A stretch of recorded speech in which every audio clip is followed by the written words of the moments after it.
I was meditating on love and you and roses, and the universe told me put it in a love song.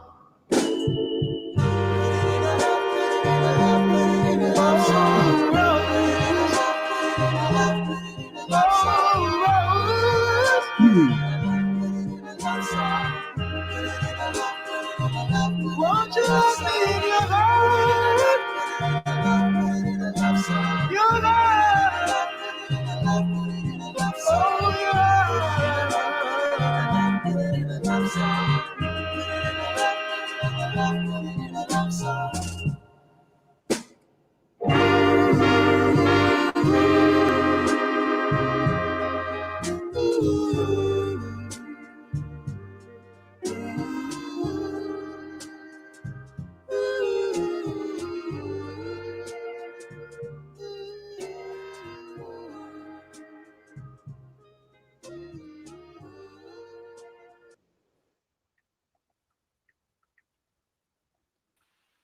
So there's 10 people.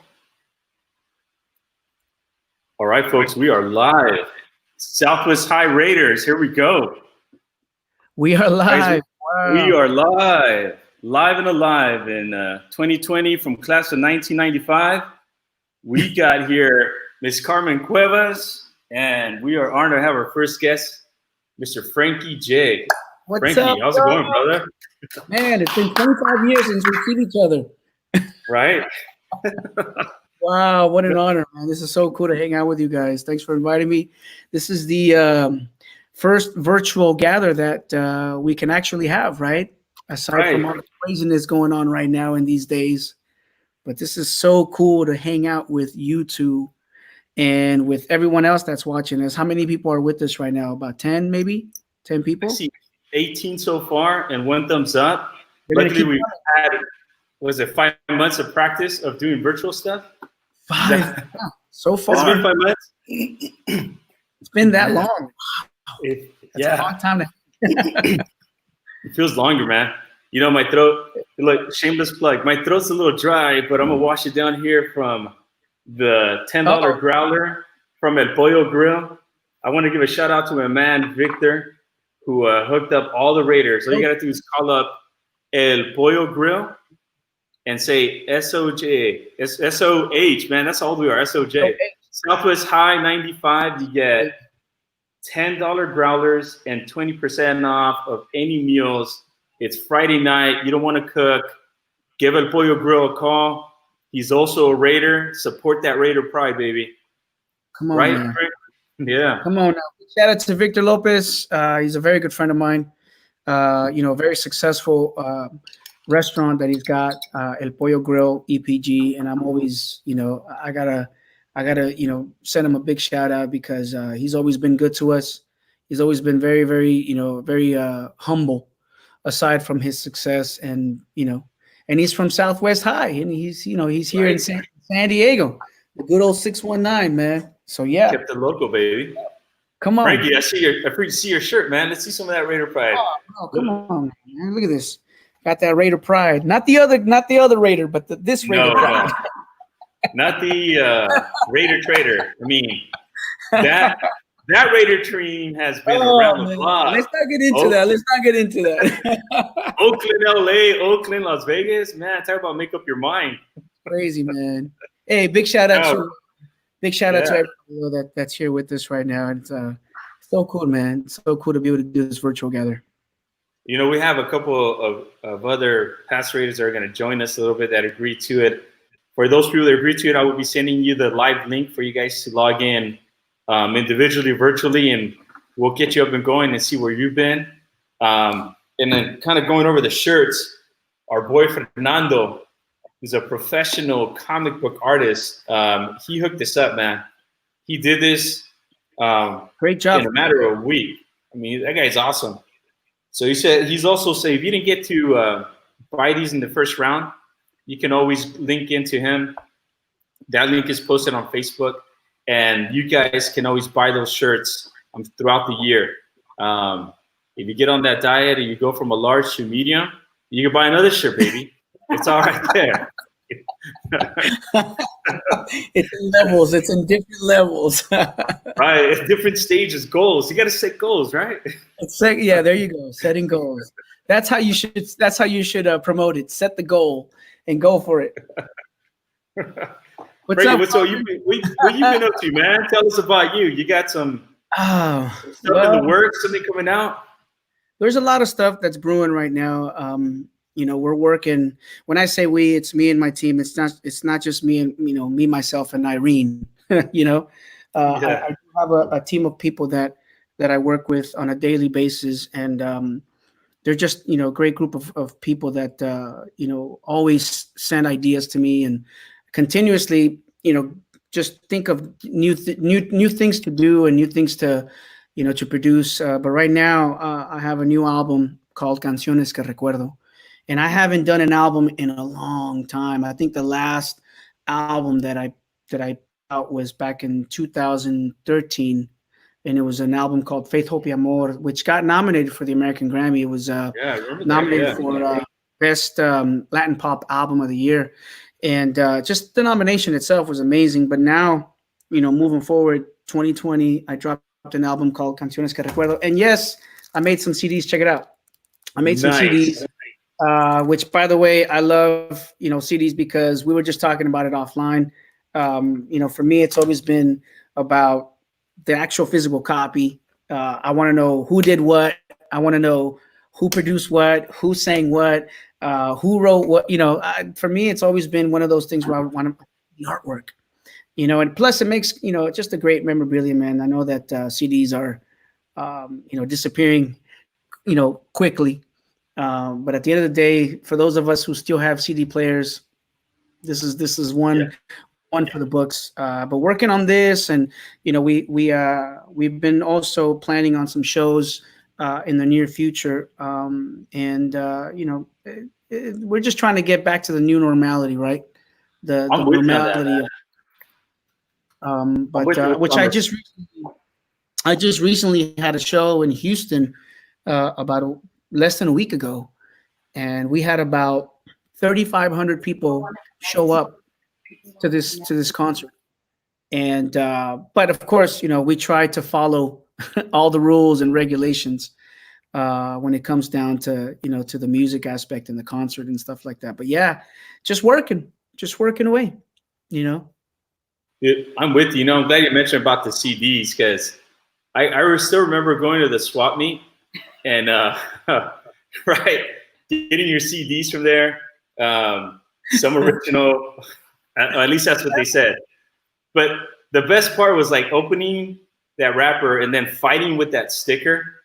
Right, you would fight with that sticker for about 5 minutes, and then when you finally got it open and half your fingernails gone, you're able to open up that booklet and like read the lyrics. And that's I don't know any lyrics from new songs anymore, but back then, listening, reading the lyrics, they're like engraved in your heart, Oh man, absolutely. I think that's the beauty of opening up a physical copy. Nowadays everything is in the cloud, everything is in the air. As soon as you press a little button on your phone, the music just begins. And now we have this thing called Bluetooth, and we have the Wi-Fi, and we have all these amazing, technologies that are easy. They're within a touch of a button. But again, I guess there's nothing, for us who were raised in the era of cassettes, vinyls, CDs, and stuff like that. One could never really forget. One could never really forget about how it felt to open up that small package. So I think for me, believe it or not, man, a lot of the fans were asking for an actual CD, because even though they're becoming extinct, I feel there's going to be a resurgence, sometime soon, and it's going to come back. I think, having these copies in your house or in your hand, I think they make a great, piece of memorabilia. And even though you might not hear it, you can still have it and and say, hey man, I got a CD of Right. whatever, your favorite songs. So the cool thing about this album is they're all classic songs that you guys know, that you guys already, they're engraved in your mind and in your heart. Songs from like Pedro Infante, Juan Gabriel, Vicente Fernandez, even a Frank Sinatra song, Rocío Dúrcal, who else? Javier Solís, Cuco Sánchez, José Luis Perales. ¿Y cómo es él? ¿En qué lugar se enamoró de dónde? So they're all classic songs, man. So trust me, you guys are gonna love it once you get it. I mean, of course you can. And I think it is making a comeback. I have one of my sons for Christmas asked for a record player, and he asked for vinyl, and I was like, yeah, you're bringing it back. Awesome. So he only has 5 records right now, but it's like, yeah. That's awesome. I mean, see, the thing is, it's I have a 19-year-old son and a 15-year-old daughter, and I always try to tell them, embrace the eras. Like, don't just pass them by. Like, yeah, they're living in a whole new world right now. It's a whole new era right now of technology, but it's sometimes it's good to come back and trace back the steps and say, wow, like, this is really cool. Like, embrace those types of things. I remember when I was a kid, my parents used to tell us, the 8 tracks and, all that stuff. And I was like, as a kid, you didn't really know what it was, but you knew what, how it felt whenever they would put a big old 8-track tape on their system. And then you'd hear the songs. You'd be like, wow. So, I think it's a good thing that we used to blow it. Yeah, those are all things that we used to do. You're like, hold on. Let me. We're not that old. As long as we were cranking the record, we're not that old. As long as you're not cranking the vinyl, right? All that's missing is the smell of Fabuloso. When I would hear those songs and I would smell Fabuloso, I knew it was Sunday and it was time to clean, man. Hey, Pops would be there with his belt. Right. Esto es lo que te va a pasar. You would hear that. You would hear that the sound of the vacuum cleaner hitting your room. You smell Fabuloso. You hear Rocío Dúrcal, and you're like, man, it must be 6 a.m. It's time to get up. Nah, 5 o'clock in the morning. It's time to clean. Get up. It's Sunday. Before you mentioned it's going to be a comeback. That's how I approach my fashion too. I hold on to my clothes, hoping that it makes a comeback. So again, fashion never setting goals. Right, it's setting goals. I'm hoping to go back to medium one day. Right. Well, what I wanted to say to you, Frankie, and I think we mentioned offline is that, Frankie, you've been the same way. Like, when I met you, you have been consistently that person, and it never has been someone that you let the fame get to your head. You always stay grounded to your roots. You always stay grounded to your community, and that's what we were excited that all of us that are reconnecting, that maybe we haven't seen each other in 25 years or have spoken to each other. We're really excited that a lot of people did. When Omar and I were talking about it, we were like, oh, it's kind of like we're going to throw this party. Maybe nobody will come.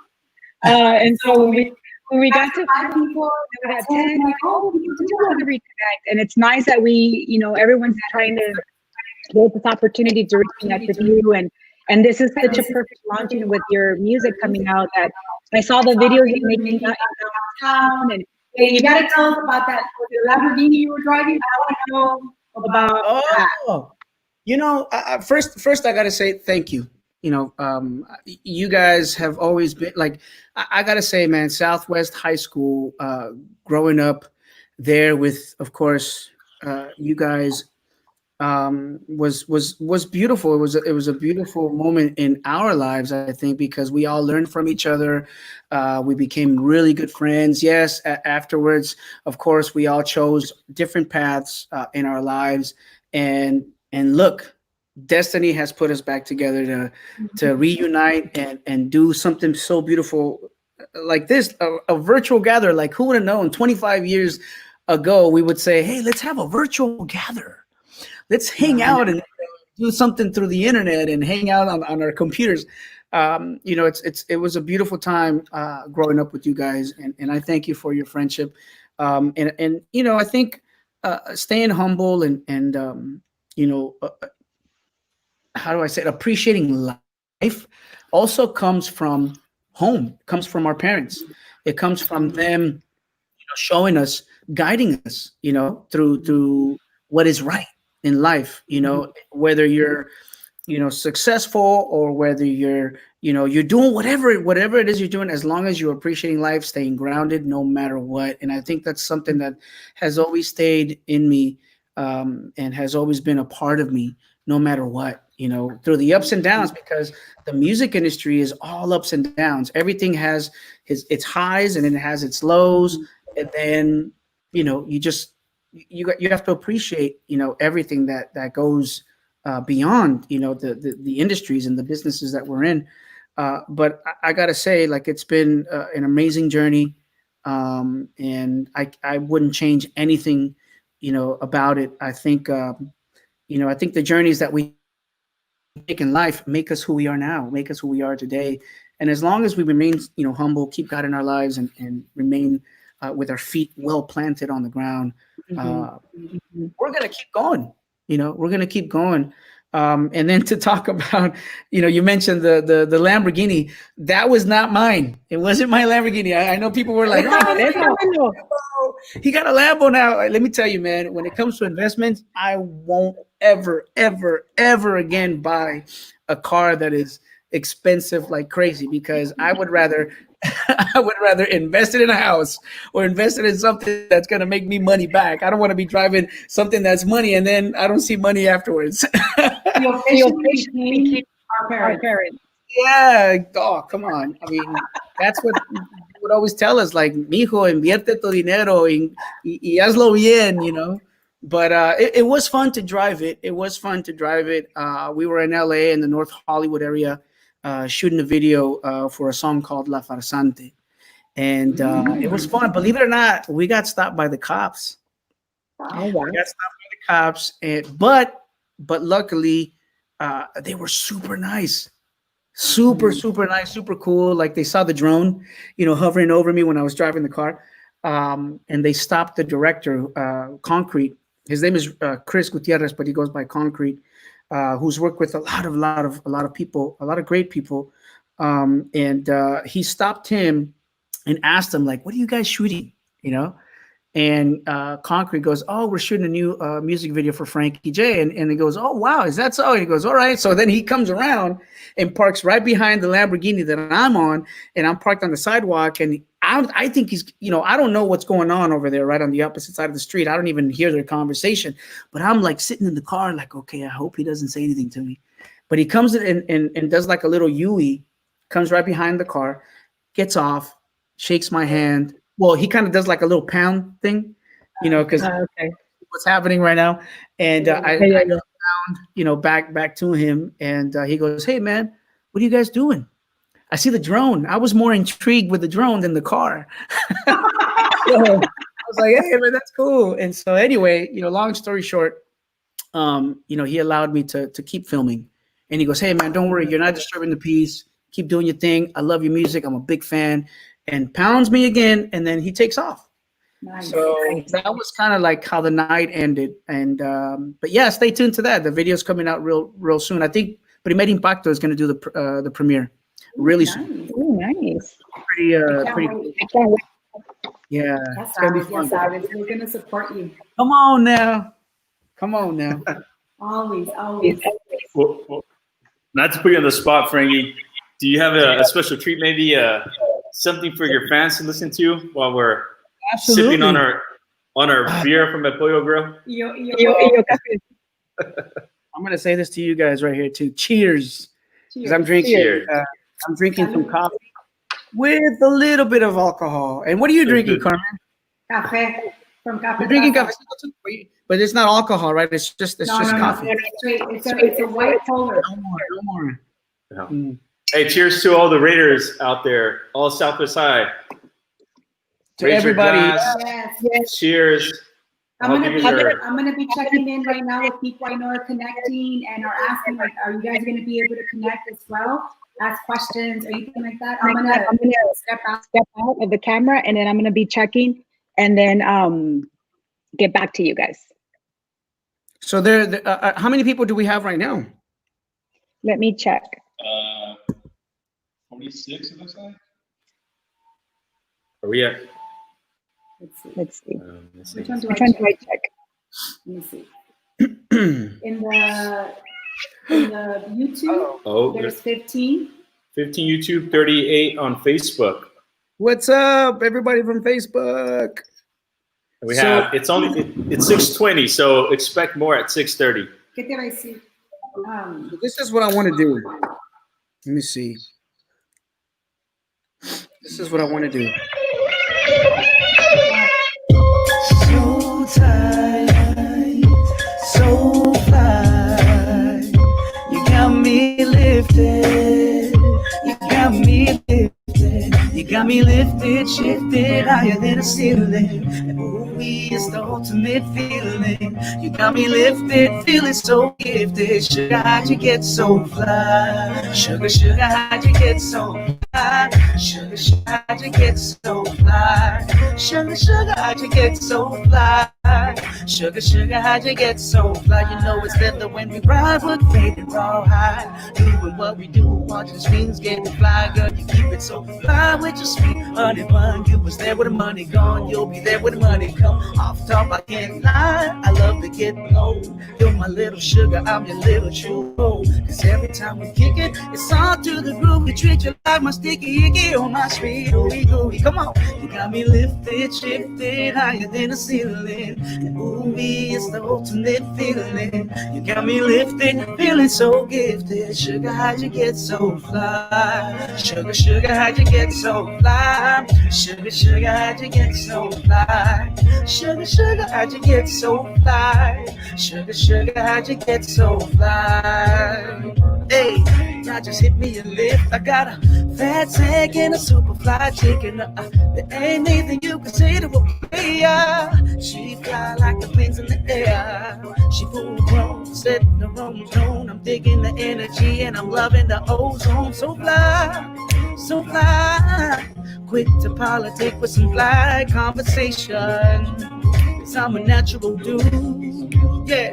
Blowing out by the pool, yeah. With blades and a Barada, rockin' Dolce Gabbana, hot drove and La Cubana, got me lifted, shifted higher than the ceiling. And ooh, it's the ultimate feeling. You got me lifted, feeling so gifted. Sugar, how'd you get so fly? Sugar, sugar, how'd you get so fly? Sugar, sugar, how'd you get so fly? Sugar, sugar, how'd you get so fly? Sugar, sugar, how'd you get so fly? You know it's leather when we ride, we're clean and raw high. Doing what we do, watching screens getting. Girl, you keep it so fly with your sweet honey bun. You was there when the money gone, you'll be there when the money. You know it's leather when we ride, we're clean and raw high. Doing what we do, watching screens getting. Girl, you keep it so fly with your sweet honey bun. You was there when the money gone, you'll be there when the money come. You got me lifted. It shifted higher than the ceiling. And ooh, it's the ultimate feeling. You got me lifted, feeling so gifted. Sugar, how'd you get so fly? Sugar, sugar, how'd you get so fly? Sugar, sugar, how'd you get so fly? Sugar, sugar, yeah, babe. Yeah, babe. Yeah, baby. So fly, yeah. So fly, went to politic with some fly conversation. Got me lifted, shifted higher than the ceiling. And ooh, it's the ultimate feeling. You got me lifted, feeling so gifted. Southwest, how'd you get so fly? Hey, Y'all remember this one, right? got me lifted, higher than the ceiling. And ooh, it's the ultimate feeling. You got me lifted, feeling so gifted. Sugar, how'd you get so fly? You know that this song was written here in San Diego? Really? Frankie, you got a lot of people giving you props. You tell people are shaking it at home, man. Hands up, on fire. You got saludos from Michoacán with aguacates. Oh, wow. You two guys with that Aguacate Boys. Frankie, I got to share a moment I had when this song came out. Yeah. And then what's your other album? I think it was the song "Don't Want to Try." It was what came out in 2007. Was it "Don't Want to Try Anymore"? You had a big album that 2005. I mean, 2005 something came out, and I was Maybe don't want to try. It was 2005. I was in New York with my wife, dude, and we weren't married yet. We're walking down Times Square, and then it was this group of us, and we turned a corner, and right there in Times Square, there's this big billboard. And it said Frankie J, and your face was on it in Times Square. that was on Like, Virgin Radio. yeah. Oh, I was like, oh shit! Like he made it, dude. It was such a proud Raider moment to see Times Square like on a billboard, instead of like the other walking the streets, right? Like Times Square. Then you didn't make it. It was a blessing to experience that because at the time I was signed to Columbia Records with Sony. And that's how my career started as a solo artist. This was in 2003, which you were right. The first song was "Don't Want to Try," and then "Sugar Sugar" came out in 2004. "Obsession" was 2005, 2006, and that album. The one was when they put my face up on it was a 3-story high image of me. Right above the Virgin Mega store, which is no longer there. But I remember seeing that for the first time when they first put it there. I think we had TRL that same week, and they had posted that big picture, and we were promoting Obsession. So yeah, that was during probably 2005. 2005. It was mind blowing, man. It was nostalgic, like from the days of you and I going to ASB camp with Andrew Ramirez and Bill Medina. Remember? And then all of a sudden, it's like, and I remember I told him, I was like, "Hey, I know that guy," and it was like this. Yeah, right. That song. I'll tell you right now. I want to perform. I want to sing the very first single. For you guys, I want to share this with you guys because this is what kind of changed my whole life as an artist and as a musician. Of course, my days in the artist world started with a group called the Cumbia Kings, with Selena's brother. And within those years that I was there, I don't know what was going through my mind. Well, I do know what was going through my mind. I was very young. I was 21, probably 22. And I was already thinking ahead. I was like, well, I'm going to be in this group, but then I'm going to venture off and do something totally different. I didn't know what it was going to be. But I wrote this song called "Don't Want to Try" because at the time I was going through something really, really hard. You can imagine, like, you're the only California kid living in the state of Texas, with a group of guys of like 10, 11 guys that are all from Texas, living in Texas. All their families are there. I'm the only kid that has no family or barely beginning to meet friends. And I was going through a very tough time with my wife now. Like, we were going through a very, very tough situation. My wife and I have been married now for 20 years, and we've been together probably for 24 years. So congratulations.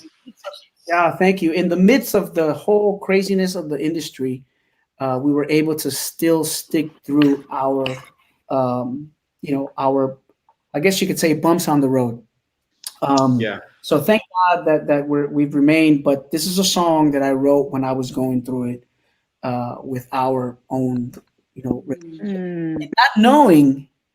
not knowing that this song would buy us our first home in Texas. Wow. So it was a blessing at the same time, it was a bittersweet thing. But anyway, I want to play this for you guys because this was something that basically changed my life. And it goes something like this.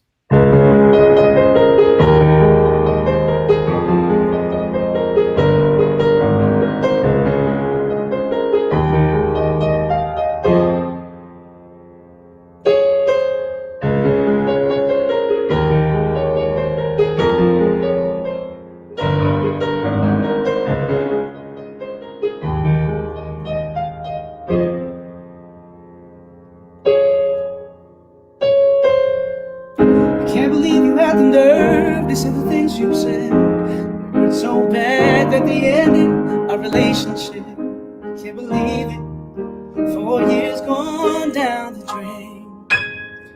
I wish things would have happened so differently. I tried to save us many times, but still you couldn't see it. You kept insisting, resisting, that you would not fall again. Now you're trying to tell me that you're sorry, and you're trying to come back home. You're telling me you really need me, crying, begging, both knees are on the floor. But baby, I don't wanna try, don't wanna try, don't wanna try no more. You keep insisting when you know our love is out the door. Don't wanna try, don't wanna try, cause all we do is fight. Say things that hurts, but that's where we both begin to cry. Don't wanna try, don't wanna try, I've got just had enough. It's been a rough road, baby, just let it go. Don't wanna try, don't wanna try, don't wanna try no more. Tell me what's the use of holding on when all we do is spare our love. Recuerdo cuando hablábamos en el teléfono, surgían planes y un hogar solo para los dos, con ilusiones de volverse en realidad. Pero ahora eso se va tan lejos de mí. Tuve que enfrentarme a la verdad, yeah. Después de tanto tiempo que lo que me hiciste pasar, yeah. Y ahora regresas para convencerme a comenzar de nuevo. Que te arrepientes, que me quieres, que no olvides, que no mandas el dolor.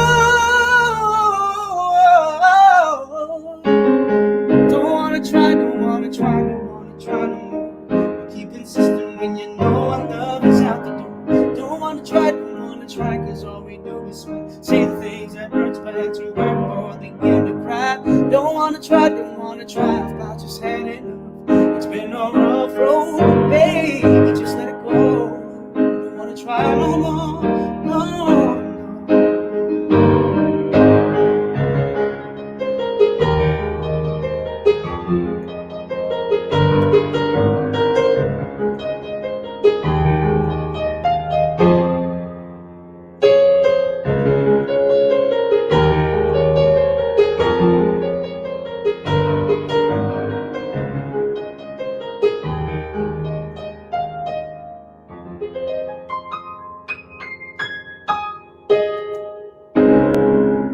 There you go. I didn't want to put nobody in a sad mood, but No, you know what I was thinking? When Omar was talking about the New York thing, I was remembering I saw you in Texas. I don't know if you remember. I saw you I was in San Angelo living in Texas at the time, and you came into town, and I knew you were part of the Cumbia Kings, and we were still in contact.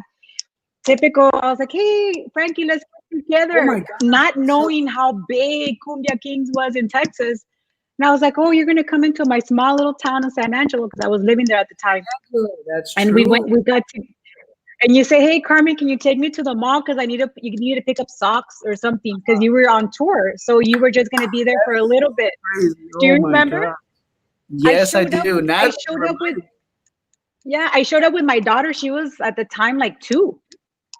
Not knowing how big of Sama was 2, because Sama's now 21.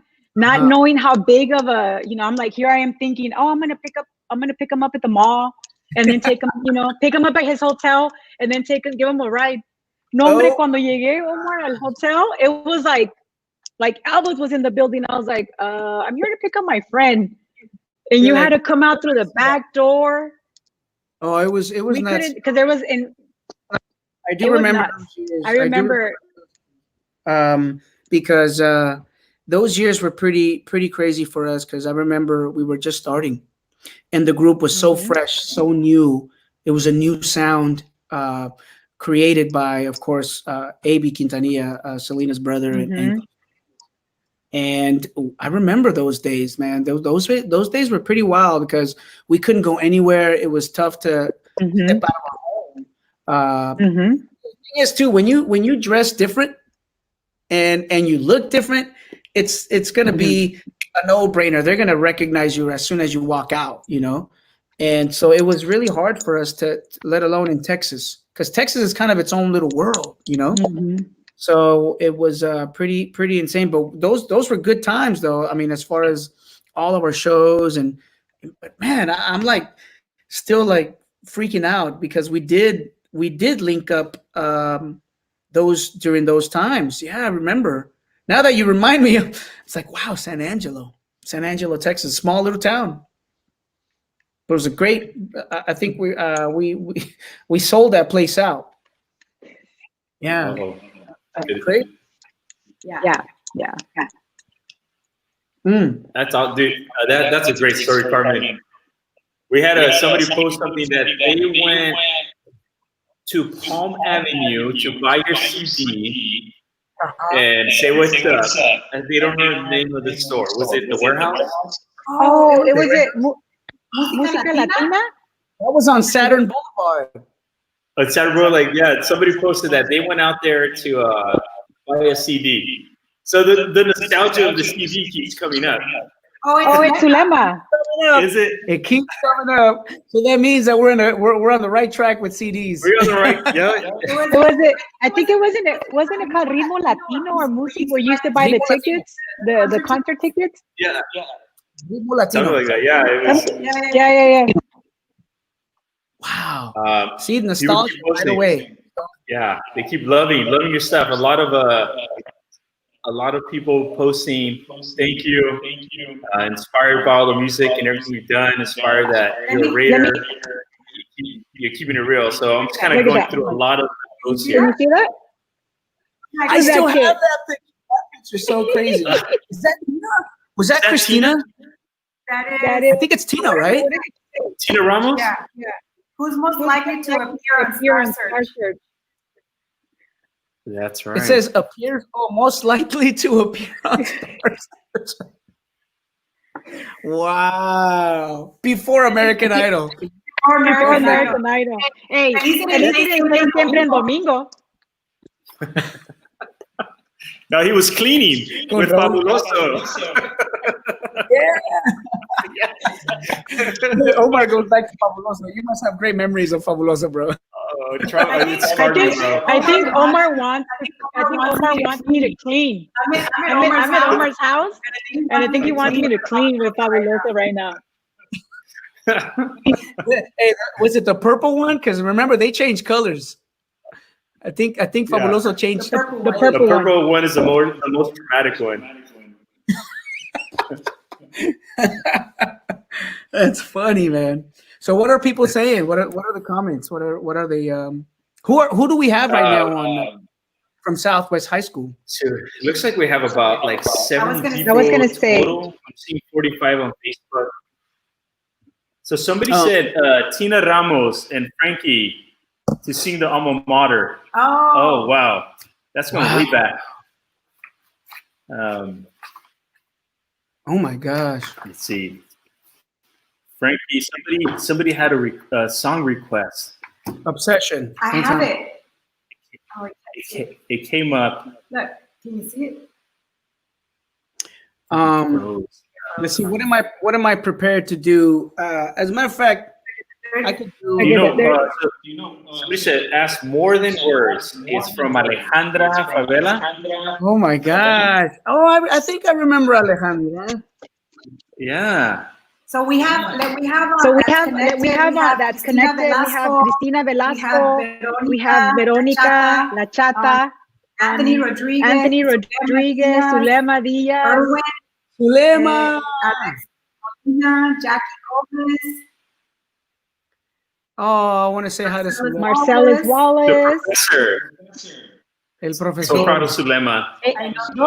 I know Dr. Sulema. Sulema a lot on social medias. Big shout out to Sulema. We have Angel Gonzalez, Angelica Bon, Gabby Alamia. So, Who else we have? Gabby, what's up? Alicia Corona, Angel Gonzalez, Alex Bustamante, el chino, le decía, ¿no? El César Leiva, Sandra Is this the one- Núñez, I'm trying to think of all the songs that. La Silvia Villanueva, La Bibi, Nereida Oh my Hoffman, Patricia Burton, Martin Anguiano. There's a bunch of people.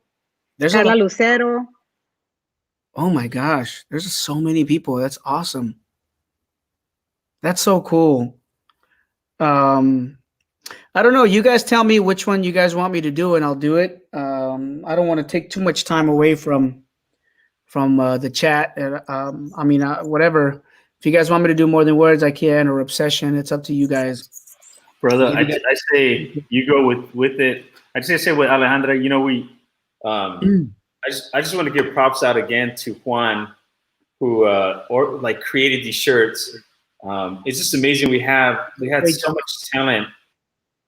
much talent at Southwest High School, and everybody, you know, coming out of there didn't take no for an answer and kept pushing forward with their dreams. Yeah. I think you're a huge testament to that, and so I take up all the time, man. I think it's wonderful for people to hear, and I think every Raider's proud to say that they went to school with you.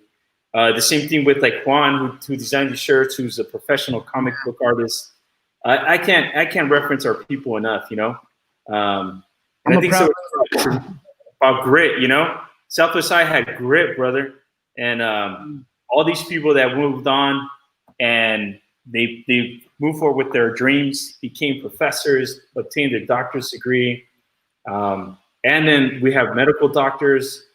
How wonderful is that? How wonderful is to hear a lot of our class people did all that. And then on standby, we have Gustavo Lopez, who used to be from Emawe. Nice. And then he's got so many other projects. He's hanging out. He's waiting for us later.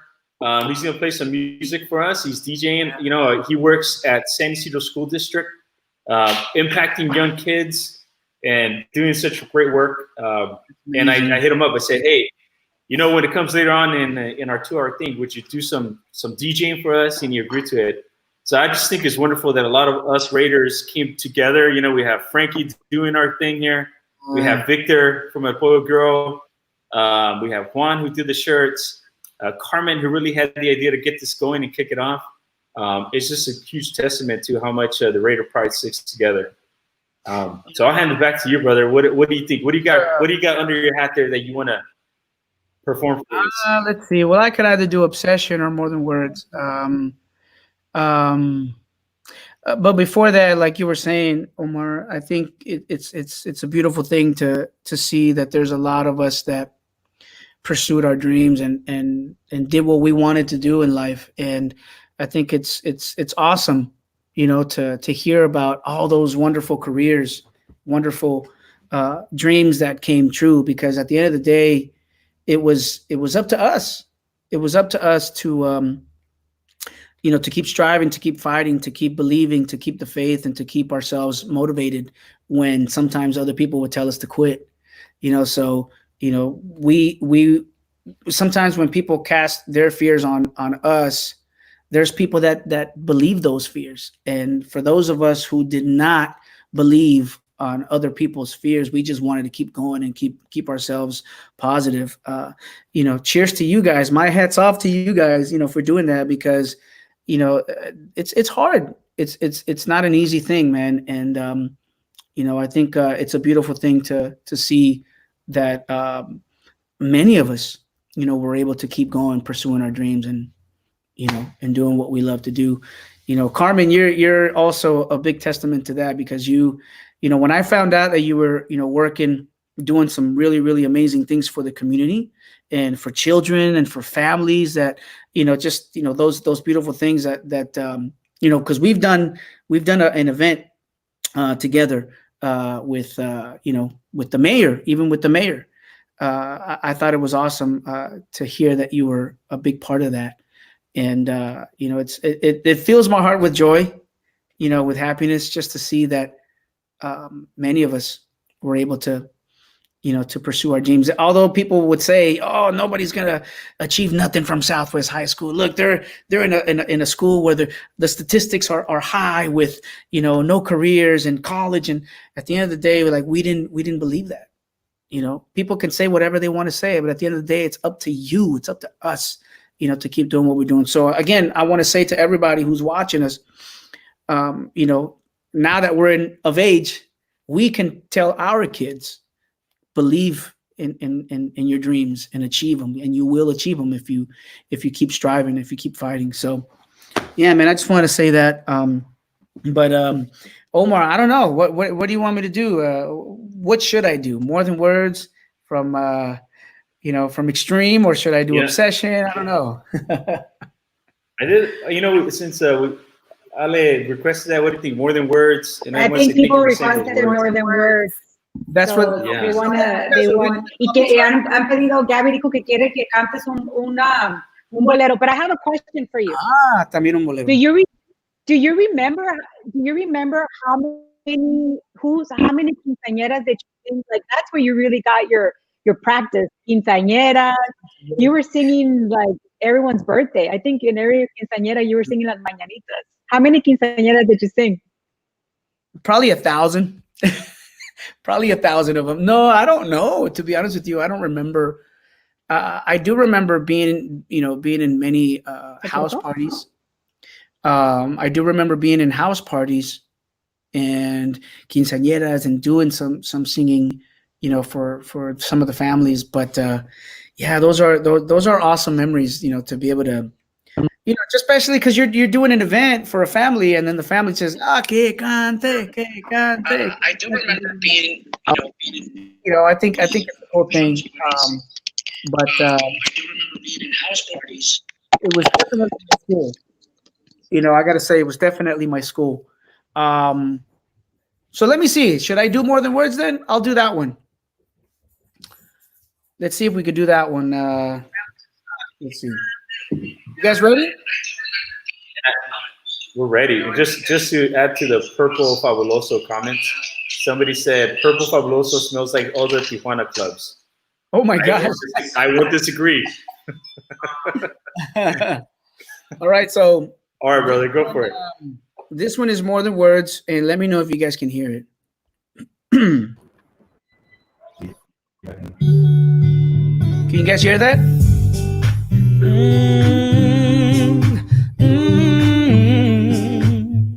Yeah, yeah.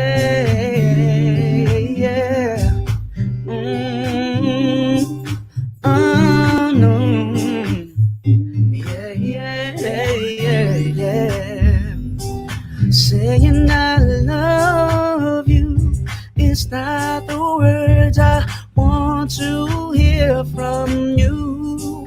It's not that I want you not to say, but if you only knew how easy it would be to show me how you feel.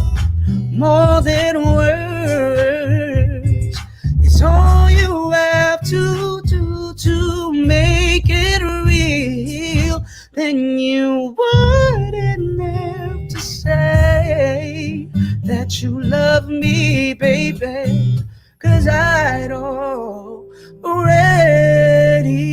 know.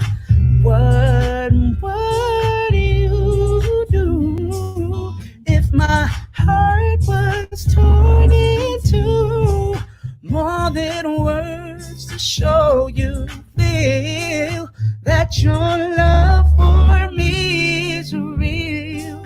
And what would you say if I took those words away? Then you couldn't make things new just by saying I love you.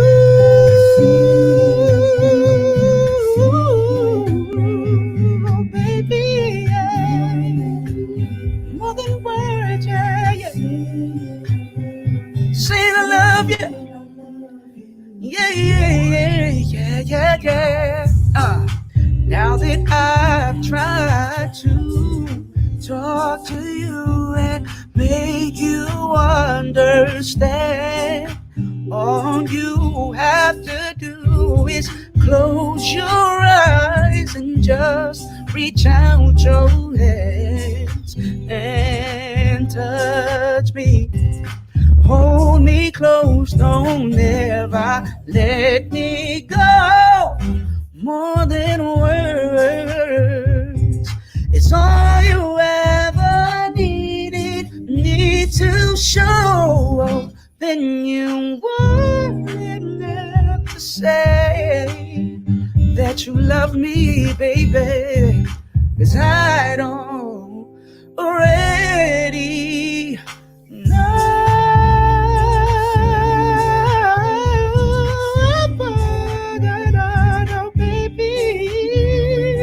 More than words, words. So that I ever needed you to show me, girl. Saying I love you, baby. More than words, words. Saying I love you. More than words, words.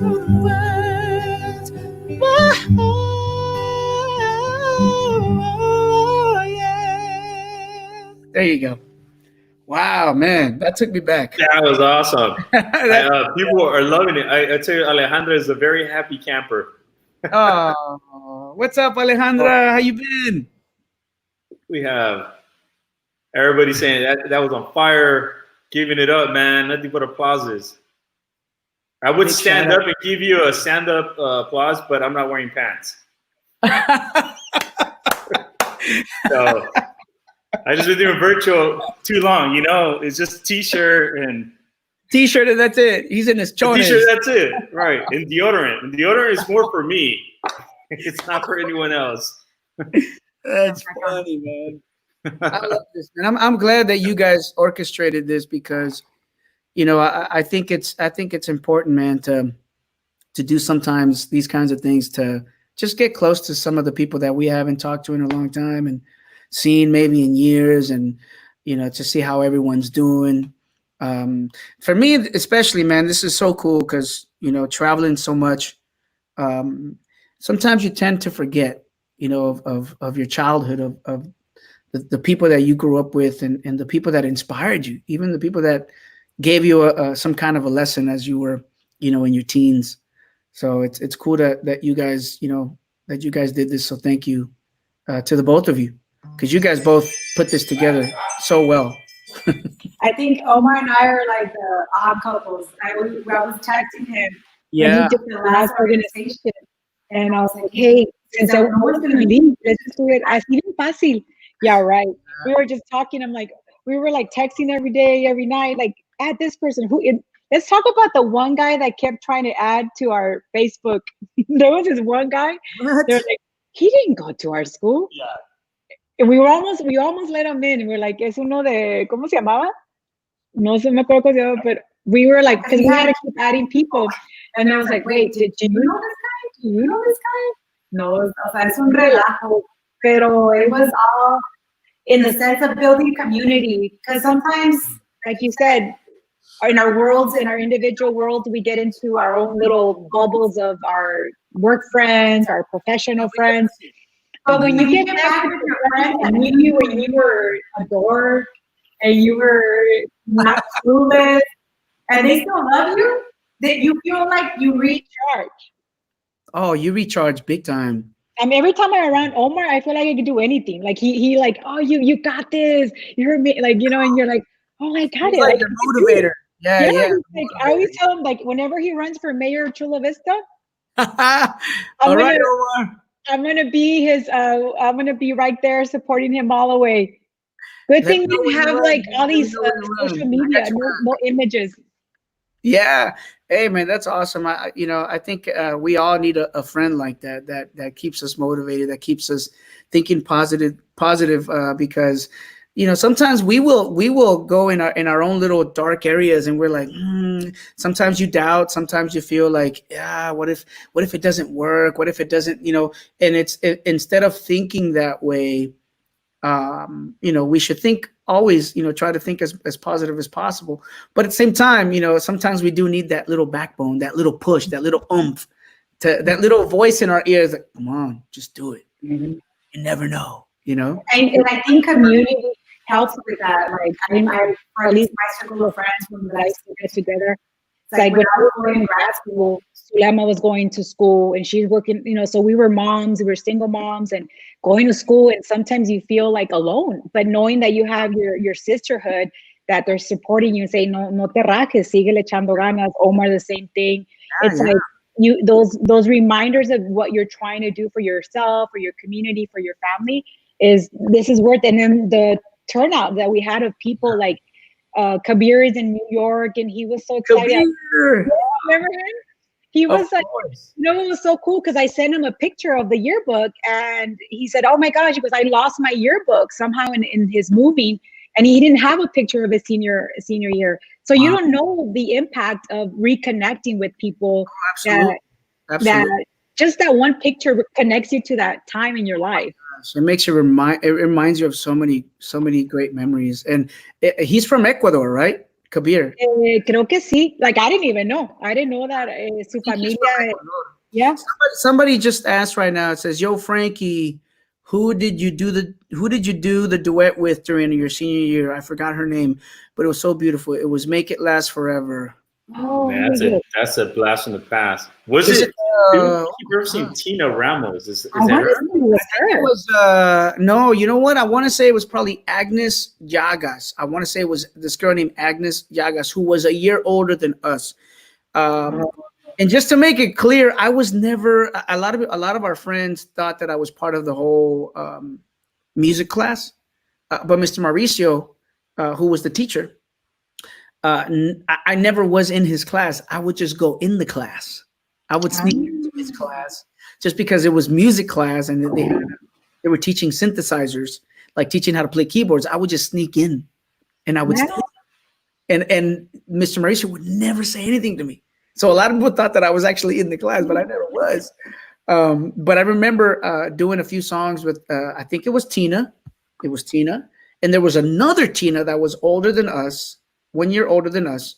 And then it was Agnes, a Filipino girl named Agnes Llagas. But I think it was her. I want to say it was her. But yeah. Wow. Crazy. That's a great memory, man. Yeah. Sometimes I remember stuff. Sometimes I'll forget. My wife always tells me, you always forget all the good stuff.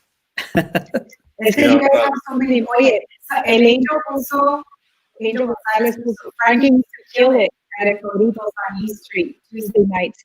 Oh, Vida, devuélveme mis fantasías. Oh, a puro dolor. I remember singing that song. Oh my gosh, East Street. That was when back El Toritos used to be there, and they used to have karaoke night I think it was every Wednesday. And we would just go and have a couple of drinks and sing some songs and have a great time. But yeah, I remember that. Oh man, who said that? Angel Gonzalez. Angel, what up, Angeezy? I do. Yeah. So you have all these people connected right now. We have Victor Acuña connected. Luis Sanchez. Carol, I think Carol's living in Las Vegas. Charlie Lopez. Somebody just said, saludos a las del arbolito. Is that something that? That's where we're saying, under the tree, right? Del arbolito, yeah. Okay, so let's try to see. This is a big South Bay question right here. All right. Okay. The best taco shop. Ooh. There's been friendships that have been broken up because of this question, dude. So. What were the taco shops anyway near? Was it Armando? Armando's taco shop? Yeah, Los Compadres, Armando's. It was Los Compadres by the Purple Cow. By the Purple Cow, I think it was right in that little shopping center. Yeah, that thing was like the headless horseman. Like 1 week the head was gone, the next week the head was back on. It's like people would steal it, and they would, you know. I thought somebody was Purple Cow. They might have. Did you have a favorite taco shop growing up? I think a lot of, like mine was Armando's off of Palm. That was me too. I gotta say, That was it too. yeah. I don't know if it tasted good because, yeah. I like No the time. one that was actually was it Los Panchos on H Street? Is it Los Panchos? H. I think you're muted. Los Panchos on H Street. Was it the one by the Dragon House? I think so. There's so many taco shops. Cotijas también, ¿no? Cotijas ya es más new, like It's new. como National City, ¿no? I think we're getting consensus about Armando's. I don't know if it was because when I went to go eat there, it was like 4 a.m. and we're kind of saucy. So everything tasted good at that time and at that And that was after caliber. back from Tijuana. Right. It's not that It's like- Armando's. and you know, I had amnesia. I forgot. Like I ate like 5 tacos in Tijuana and then crossed the border. Like vamos a Armando's way, you know. Eso me olvidó que comí. Vamos a Armando's. Para desayunar, right? I think I gained so much weight between 18 to 23, and then I had to lose all the way back. What was it? They took out. What is it? They took out food. One of my clients confessed to me stealing the purple cow. Oh, Armando, it seems like Armando's all the way. Te toca cantar Los Vaqueros. Oh, remember Los Vaqueros del Oeste? yes. Las Vaqueritas. That was, ¿cómo se llamaba el cantante? Ivan. Ivan, yes. I still, every now and then, as a matter of fact, I think Ivan is still consistent with the music as well. I think he's working with, right, some people out of Tijuana, some groups out of Okay. Tijuana, I do think. Norteño, Banda, and all that. Mhm. They had a song, was it the Sida song? Sida, no da. Sí me acuerdo. Yeah, they were, I mean, they were good. They were very entertaining. Yeah. There you go. Cristina Velasco. I remember Cristina Velasco. Los 10 tacos que te comías en el gorro, dice. ¿Te acuerdas de los 10 tacos que te comieron? Wait a minute, is that you, Omar? Or is that? That is me. I don't know if she's referencing the taco shop El Gordo or she's calling me El Gordo. Either way, it's not wrong. It's correct. Dicen que se llama Iván Sandoval. Iván, Okay, there well, you go, Sandoval. Mhm, that was his name. El Those Sandoval. tacos, I don't know if it would put like grease on them because it would just slide right on down. Oh my God. Es que los taquitos de tacos del gordo were very small back then. They were tiny. They They were were normal size. Well, they were like 50 cents each taco, I believe. Right? You're making money. It was either you were either balancing, you have gas money or taco money. Taco. You always had to balance it out. You're like, I got $3 for gas and $3 for tacos. That's it. Somebody All right. says Roberto's on Wild Willie's. Yeah, but we're getting Roberto tacos and Roberto's. Armando's is getting its run for their money with Roberto's and Roberto tacos. And again, I will pose the question: is it because it was late night eating and everything tastes delicious and everything seems easy at that point? No. And then we have Frankie. Remember walking from CT to the middle school? Oh my Oh, gosh. that's Cindy. With I do Cindy. remember. Every day we would walk. Yeah, you're getting lots of love here, brother. a lot of great memories walking from Coronado Terrace all the way to Southwest High School every morning, Monday through Friday. I used to tell my kids the story all the time. You know that I never had a car in high school, and I used to walk from Coronado Terrace, and they're like, Dad, Uphill both ways. we've heard the story. They're like, I used to walk through the snow. No, I'm just playing. In the snow in San Diego. It used to snow back then in the South, there, right? That's what I'm telling my kids, right? It I snowed. know. It snowed. We went through They say, tornadoes. no, Dad, it's dandruff. It's dandruff. It's not snow. We didn't have cameras back then, then, so so we we can can always always say, say, oh, document it. just take my Just word. take my word. Yep. That's it. Frankie, some people are asking, brother. They remember you. I've had 3 comments so far about your vest. Oh my gosh. Aw, remember the okay. best. That's Aw, iconic, brother. the best. I do. I should bring It that was a back. leather vest, no? They- Hey, It you was never. a You leather have to vest, bring no? those back. The clothes. You have to bring it back. Right. It never went out. Just put them on one side of the closet, bro. You know what? I used to wear the vest. I gotta give you guys a secret. I used to wear the vest because of a group called the Barrio Boys. Oh, And I I first remember. saw, well, I mean, the vests were always big, you know, but because I saw it on them that they wore it, I was like, they make it look cool. I'm gonna wear it now. So I remember wearing it because of them. Because of them. Wow.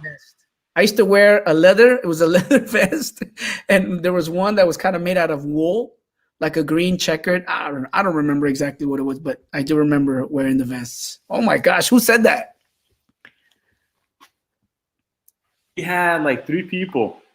Bring back the vest, dude. That's consensus. Bring back the vest right there. Oh, We're gonna bring it back. We're gonna do one of these again. We're all gonna be wearing vests. I'm in. For me, it'll be like a gurney. It'll hold in the gurney. the COVID lonja. For all my monolingual English people, that is called a love handle. Everybody repeat with me. Lonja. Long. It is the COVID lonja. Oh my gosh. You know, when I heard the COVID-19, I didn't realize 19 meant 19 pounds. Did anybody else realize that? Or was it just me? What was it? 19 what? The COVID-19 meant COVID 19 pounds. Like I've been in this pandemic 19 pounds wealthier. Wow. Let's see. We have Saludos Frankie available to your. Oh, somebody wants to be your bodyguard. A bodyguard. Yeah, I walk alone. I walk alone. I walk alone. Bodyguards. I have a question for you. What is a musical dream that still hasn't been, if you're willing to share, that hasn't happened yet? Either a presentation somewhere, album somewhere that you still are dreaming for. I'm still aiming for the American Grammy. I'm still aiming for the Grammy. I've won the Latin Grammy, but the English Grammy is that's the one. That's the main one. But the American Grammy is the original Grammy. I shouldn't say it like that's the one, but it's obviously it's the first, the first real, the first real award as far as it's like an actor to an Oscar. Mm-hmm. I was gonna say it's like an Oscar. So a Grammy is to an artist, what an artist is to a Grammy. It's like the thing, it's like the big accomplishment. But I think I got to tell you, man, like aside from any kind of award, I think I got to say this because, as an artist in this industry, we tend to we're so driven by, I want the award. I want the award. In reality, I think the biggest award is the people, is the fans, is the listeners, the consumers, the people who buy your music, the people who make you who you are. And I think that's most important than an actual award. But, it's nice, to have those, people recognize you and the accomplishments and all that stuff. It's like when a student gets an A in a test, right? Yeah. It's like we're aiming to get that A or that A+. So it's just a form of gratitude. It's a form of accomplishment. Like, okay, I did it, So I think that's something like, that's a good question. I think that's probably what I would say, is probably like what I would want, but the ultimate goal. The ultimate goal.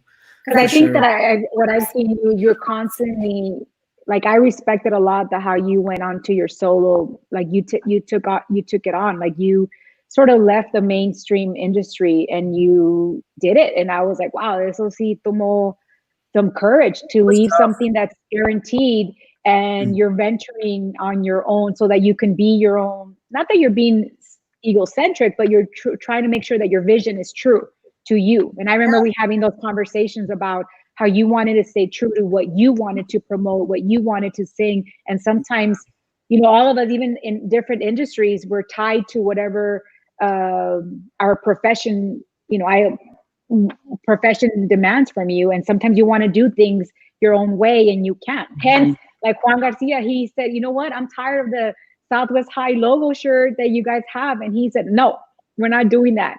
And I'm like, well, you have the talent, make it. So, make it. And he did. He has and I like this new logo, but it's something that when you branch out from other people's vision, and you allow your vision to blossom, it's amazing what can come out of that. I think it's true when they say faith is dead without works. You could have all the faith in the world, but if you're not working hard for it, it's never going to happen. And believe it or not, man, I went through a very, very hard time when I went solo, because people were like, why are you leaving? Why are you getting out of something that you're already a part of and that's successful? There was a lot of doubts. A lot of people doubted me. A lot of people say you're never going to make it. Wow. They were like, first of all, you're not a good looking guy. You can sing, but you're not a good looking kid. You're Mexican and you're dipping into a world of music that is nothing but African American, which is all about the soul and the rhythm and blues. And I faced racism. I faced a lot of racism in that when I ventured off into doing, what I wanted to do, my passion, which was R&B. And I don't really talk about it because I've talked about it in a few occasions, but never really in depth. But I faced a lot of racism, being Mexicano and doing R&B music. I was doing shows with, you name it, the biggest of the biggest, during those years. Genuine, Drew Hill, Joe, 112. All of the massive, big platinum recording artists, that were huge at the time. And I was doing these big shows of, you name it, 10,000, 20,000, 30,000. Wow. And it was tough to get on stage and do R&B because R&B comes from, the Black community. And, but, lo and behold, man, God is good. And he gave me the strength and gave me the guidance. And I just kept pursuing it. I kept pursuing it. It's like, I just needed to keep going. I needed to show that I could also do my part in this kind of music and make a statement. And, to this day, thank God that I've been able to sustain myself in this kind of a career. It's not easy. A lot of people think it's easy, but it's not. You're in a what's that saying? If you want to be a small fish in a big pond, or a big fish in a small pond, it's true. There's a lot of competition out there, but you just got to keep rolling with the punches. With the punches. You cannot stop and not, listen to all the negativity that comes from people that are casting their fears on you. And it was family, it was friends, people that said, "Don't do it. Stay here." Because if you leave and you're not successful, you're gonna regret it. And I remember telling him, I'm gonna regret it if I don't do it. And I'm glad I did. Biggest regret, right? The biggest regret is not trying. It is. Right? And it's something that you probably cannot live with for the rest of your life. You have to go for it. You have to pursue it. It's something that you must do. And I think I thank my parents for that, because my mom and my dad were a testament of that. Like they're immigrants, man. They came from Mexico and they said, let's just go and make a better life for our children, because we can do it. And they decided to do it. It was tough. It wasn't easy. But of course, nothing comes easy. Everything takes work. Everything takes a struggle. Everything, you're gonna eventually go through a struggle before you get to the top of the mountain. And I think that's something that we got to go through it. We have to. We got one more question, and would you stay with us, because we're gonna bring Juan up, and I want you to hang back, because I think you two guys, being artists in different realms, maybe you can some dialogue with him as well. I want to bring him on a little bit. He's kind of standing by, but we have one question from somebody that posted. Who's been kind or inspiring to you during this time? Who's been inspiring during this time? In the recording industry. During your career. Let me see, industry. Oh, man. Who in the recording industry has been very kind to you and inspiring? That I don't know who asked it. It doesn't say the name. Does it have to be like an artist, or can it be? I think they're just saying anyone. Producer, art. Well, they said, who in the recording industry has been very kind to you and inspiring? In the recording industry, oh man, I'll be honest, man, it's tough. There's a lot of people in the recording industry that are not too kind, but there are, very few. Or you can say anyone that's given you the consistent push, like you said, when you have the naysayers, that person kept you pushing forward. Like, no, don't listen to the comments. Just it could be anyone. It could be in your life. Oh man, that's a good question. Well, I have a really, really good relationship with my brother Baby Bash, who's another artist. We both have had, very, very huge success together. We've been friends since the very beginning of what. And I think it's cool because he comes from California and I'm also from California, and we're both California kids going into a state of where we didn't have family. So, he's from Vallejo, California, and I'm from San Diego, California. And we both went to Texas in the year of 99, both in the same month of July. Oh, wow. And behold, here we are together, still friends. I think between our relationship as friends, he's always been, someone that I've shared, great memories with and great conversations with, where we've both talked about positive things and both have pushed each other to do the things that we're doing today. And because, like I said, in this industry, there's not a lot of people that you can confide on. It's like, I think in any business, in a lot of businesses, there's a lot of craziness that goes on. There's jealousy, there's selfishness. Why does he have this? Why does he have that? I can do that. I can do this. I should have more. But at the end of the day, like, I think it's just, you can only count probably in one hand, however many people that can actually be cool and real trustworthy. So I would say probably him. I would say Ronnie. Ron, that's his real name, Ronnie. That's his real name? Oye, completamente fuera de la imagen. Totalmente diferente.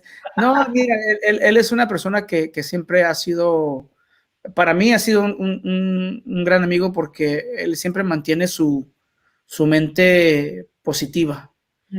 Aunque hay mucha gente que también nos critica a los dos, porque pues él tiene su negocio, que ese es el negocio de la marihuana, que donde él hace el ¿cómo se dice?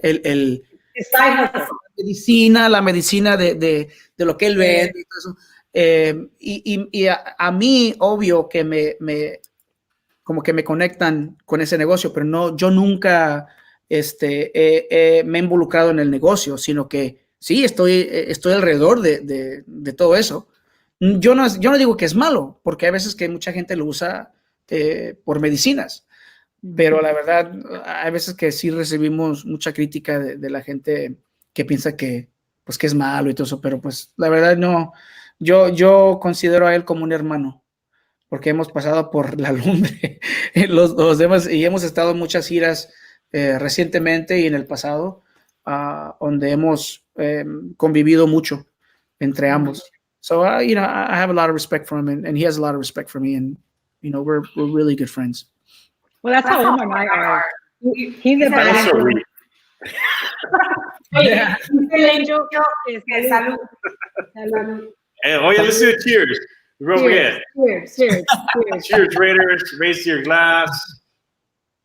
Para arriba, para abajo, para el centro, al centro, para adentro.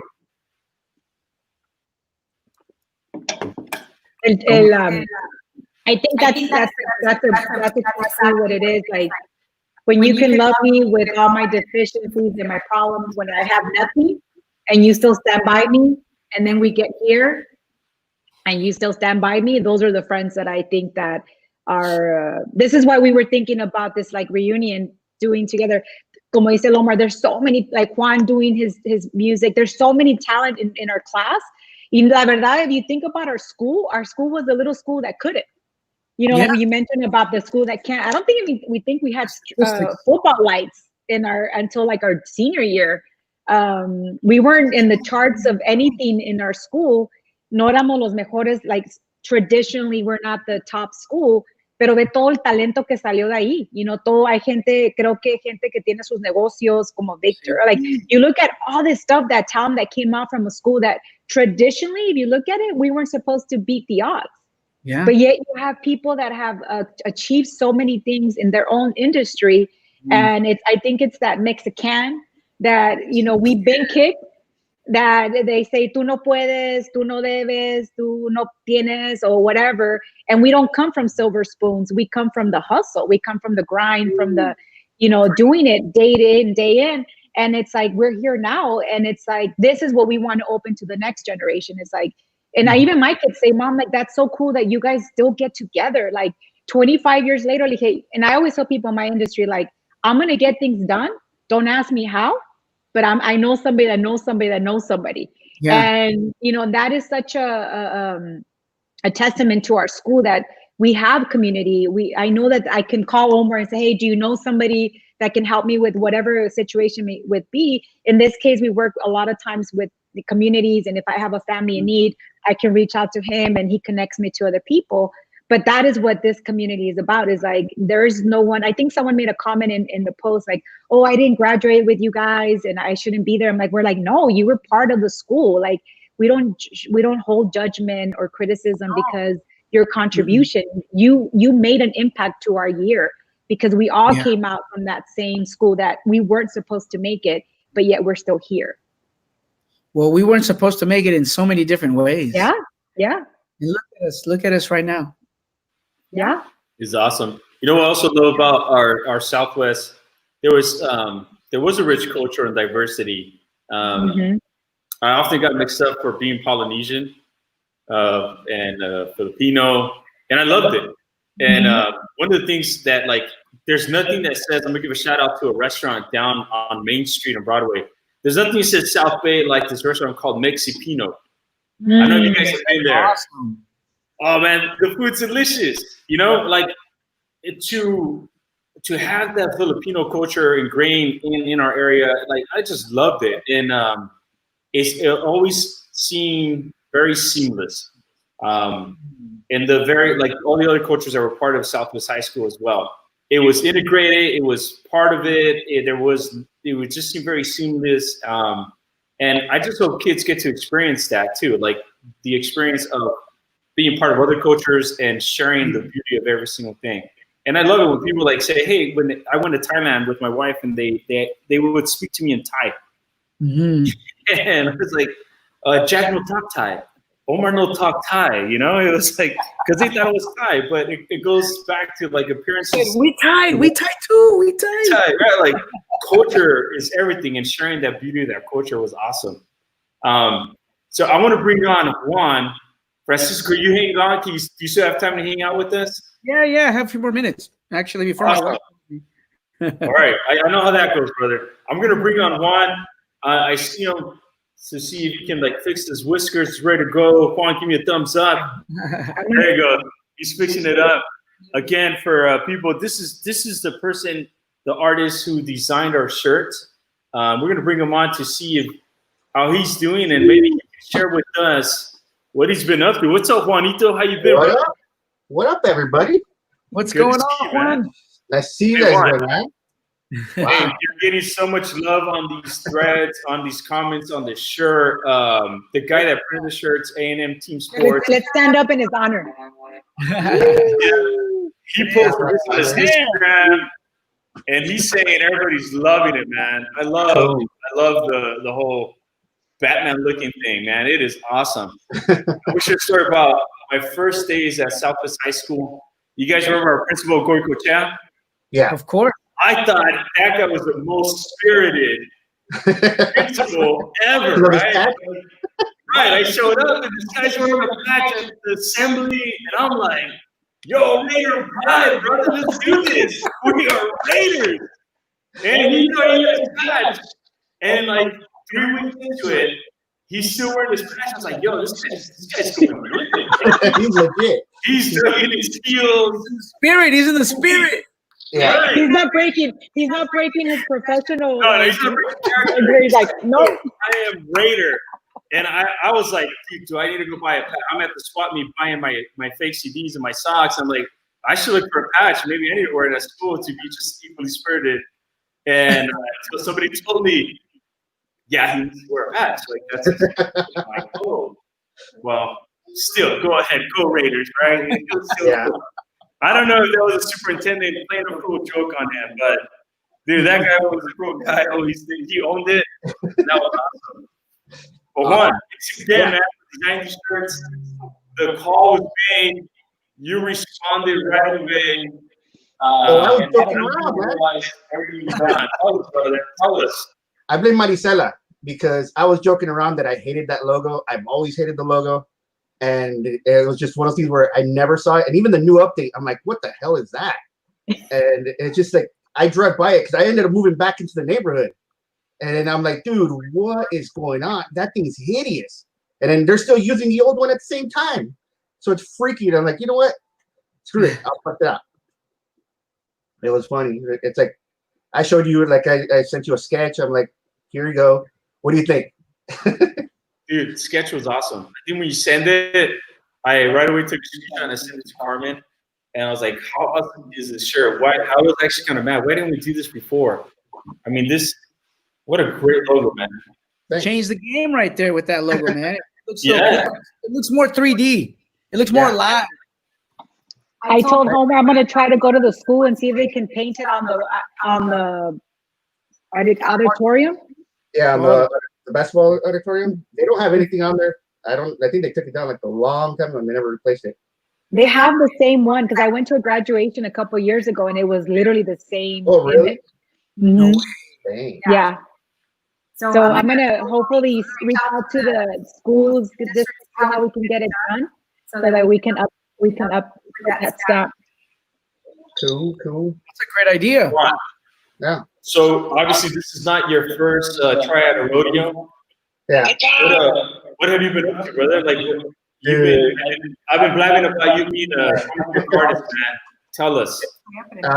I've been all up and down through the industry. Like I started like right out of college, like right after high school.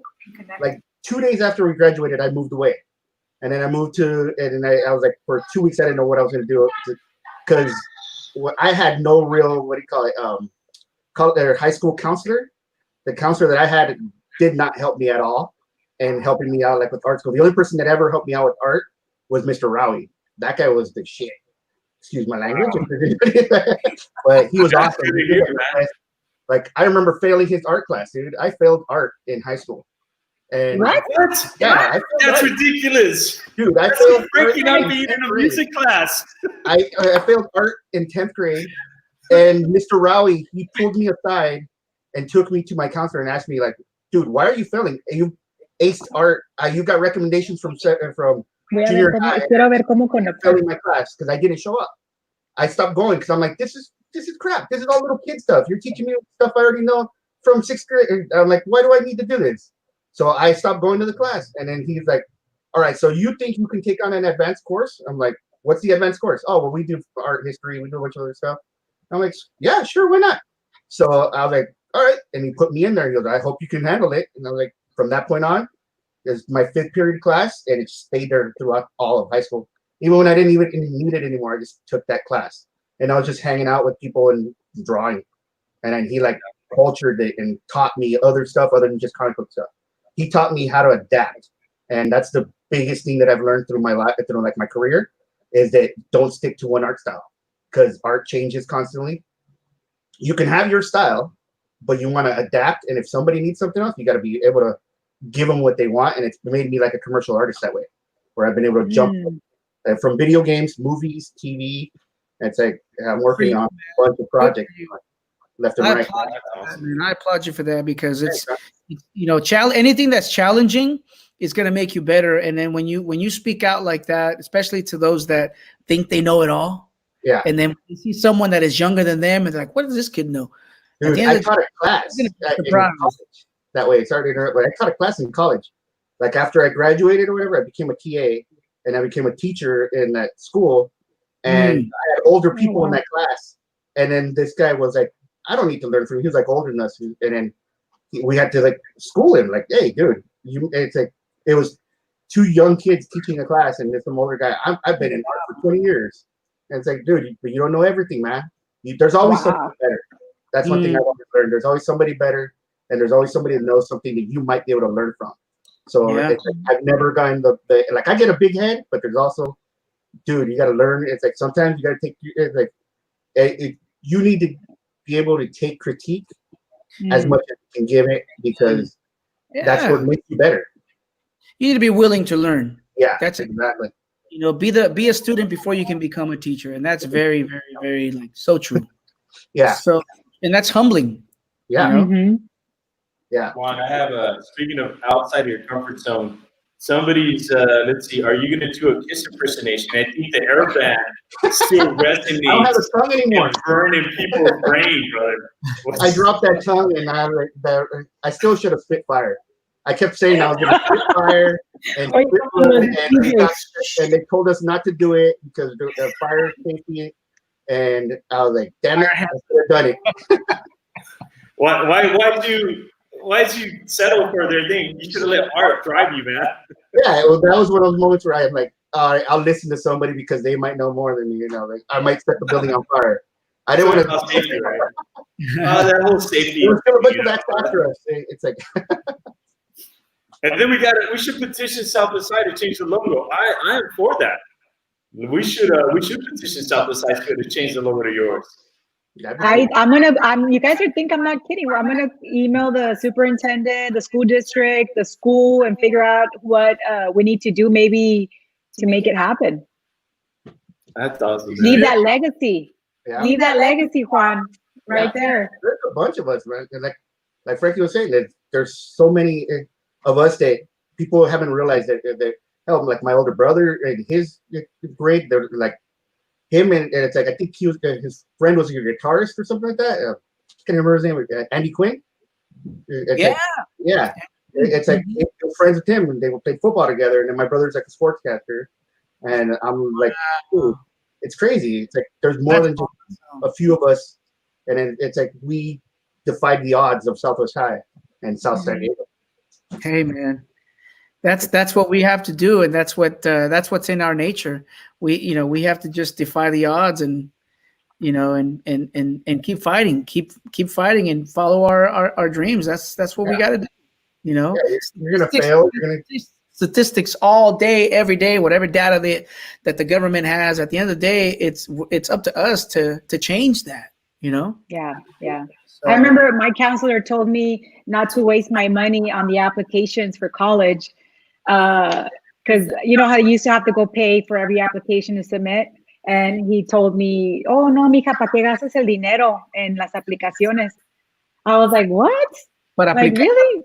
Yeah, because he didn't want people. Mejor buy yourself a cute outfit. Wow. Like, thanks. Like you're supposed to guide me, not like push me. Yeah. See, but I think it's a telling of the times. They were just small-minded in that time, and there was no internet or Google you could apply. But you're right, that pushes you a little bit more and say, ni modo, I'm gonna just have to jump another hoop to get to whatever I need to go. And you make mistakes. I'm sure you've all made mistakes. Juan, when did you discover like this amazing talent? Like at what age? I know your daughter is already a master in her own time. Yeah, for me it was like when I was like 6 or 6 or 7 like that. I saw Thriller, and I give Michael Jackson, even with all the crap that he's done, I give credit to him for my career, because I started drawing him as I drew him as the werewolf, I drew him as a zombie, and my parents freaked out because we were Jehovah's Witnesses when I was a little kid, and they freaked out. And I would just draw him over and over, and then I would draw like all the stuff from Jehovah's Witness books, but all the creepy like monsters that are in. I drew Jonah getting eaten by the whale a lot when I was little. And I was saying that I would just draw crazy little monsters and Transformers. I started drawing them, and I just moved on from one thing to another. And it just became my thing where I just wanted to get better and draw. And I get paid to do what I do for fun. And it's like when it stops being fun, it's probably when I'll stop. But this is my hobby, and most people say don't make your career out of your hobby. But hey, it's like it's paying my bills. I'm Hey, whatever works. Yeah, Whatever works. do what I like, and then I'm in an industry which I really enjoy. Like I'm in the what do you call it, in the pop culture. I became like a pirate online, and that's another thing is that what I started doing is I started creating T-shirts. A few years ago, it was like T-shirt days, where there's like websites that pop up, and they still exist, where they do a pop culture T-shirt every day, a different one. And I started getting known in that group where it's unlicensed art, but it's fan art, and they're making shirts out of them. So it's like 24 hours, they make their money and they're out. And these websites still make a lot of money off these things. And then the company that I work at now, they found me through that. And then so worked there, and he's like, oh, I know that guy. He goes by Black Bat, and because that's my art name. I love Black Bat. My kids love Black Bat. Yeah, well, not right now because of everybody with the Chinese virus, and they're like, oh, it's a bat. So, but yeah, it was just funny that moniker became mine. It was like my first character that I got published in a book, so it became my thing where it became my gamer tag, and I started using it. And then now in the art scene, it's like I'm known as a Black Bat. So it's like I kept it for this Mexican heritage there because it's like a wrestler. So we have Marcelo said that you designed his company logo. Yeah. So it sounds like you also do that as well. People, if you want to get a logo, you're up to do that as well. Yeah, I've been doing logos for like I have friends from high school that hit me up and just randomly like, hey, can you do my logo? And I'm like, yeah, and I'll give them like a friend discount and stuff like that. And then there's times where I'm like, I feel like I don't want to like charge you, but it's also don't want to get that thing where I'm like, hey, I'm doing stuff for free because it all takes time and it takes away from stuff that I can actually make money off. So it's cool. Like if somebody hits me up and I have the time, because that's another thing is that my time is split between my day job, my two side gigs, and my wife and kid. So I gotta figure out where to do that, and I still want to do other stuff too. I want to enjoy myself too, take a break. And I think that's so important for us. I think as I don't know, we're first generation. I don't know if all of you are, but we're first whatever. We're like I come from immigrant parents as well. I think that's something we always struggle with is charging our worth. That you know, it's like no quiero cobrar. But you also have to say like when you agreed to do that, I was like, oh man, if he has time, like the shirt was such like I don't have my shirt from high school, but it's like this shirt is like, oh, this is so cool. Like it's someone that dedicated the time, and we know how busy you are. So that I think that's something that we have always struggled, not always, but maybe we do struggle at first, where we're like, hi, cobro, no cobro, I'll do it for free. But no, it's charging your worth. It's because your time. Yeah. Your time. Time is valuable. Yeah. You always have to see it that way in a business standpoint. You got to see it that way all the time. And it's not, you should never feel bad about anything like that because you worked really, really hard to get to where you're at, you know? Yeah, and that's the thing with us artists. We always get that short end of the stick where people try to do where, oh, you'll get exposure, you'll get likes, you'll get this and that, and they'll decide that they don't want to. It's like, oh, you don't need the money. You've already you can do that real easily. It's like, what? It's different if you're just starting. It's different if you're just starting and you're needing that exposure. But it's different also when you're already experienced, established. That's a whole nother. Yeah. I think that's awesome. Tell me about when the first time, I know you've done like I can't remember when they do Comic-Con, when they do the alley, is it tell me when you walked in the first time as like a badge. Like, I got my own table in this. Yeah, it was mind blowing. First off, like because I actually still have the sign. I kept the sign. I have it on my wall. Oh, with that's my name so tag cool. that they put on the front thing because it's like it was one of those things where it took 5 years to get in there. I was on the waiting list for 5 years, and they finally let me in. What was it 5 years ago? Yeah, and it was the wait time because it's like it's done by judges. You have to be judged. You have to go through a cycle. Wow. You either have to be a real well-known artist or an artist that people like enough that that their group of people will pick you out. And then there's thousands upon thousands of artists that apply because Comic-Con's like the big show. That's the Super Bowl of comics, or or You pop said- culture conventions, not even of comics, it's everything. So there's celebrities sitting next to you. There's artists that you've adored since you were a little kid. Like I was sitting next to one guy that I'm like, dude, I used to read your books when I was a kid. And then there's also the crazy artist that you're like, who are you and how did you get in? It's still cool. It makes the experience. It's awesome. So it's just one of those things where every year you have to reapply, and Okay. then but the process is like, oh my god, I hope they pick me. But once you get in, it's a cool experience. You get to meet people that you didn't know. Like when I first went in, I was like, dude, I'm a nobody. It's like because I was somewhat known, like, but I wasn't known. And then it's like, and then people are coming up. Oh, I follow you. Oh, it's like, oh, I have these pieces of yours. Oh, I got this book. Can you sign it for me? I'm like, whoa, okay, cool. That's so awesome. You're like, and then little kids are like all excited to see you. And then can you sign it for me? And then you're like, oh, it's amazing. And then once I had my daughter, she started going, and she would be there with me handing out cards, and then she'd sleep under the table. It's awesome. And now I have a little cosplayer kid who loves Comic-Con and is so let down about this year. Like she plans her costumes now every year of what she wants to wear. And now she's like, oh, what are we gonna do? I want to go and still go. So, but it's a great experience if you can get in. I love how both of you have, because I know from following you on social media, but I love how both of you really incorporate your kids into your work.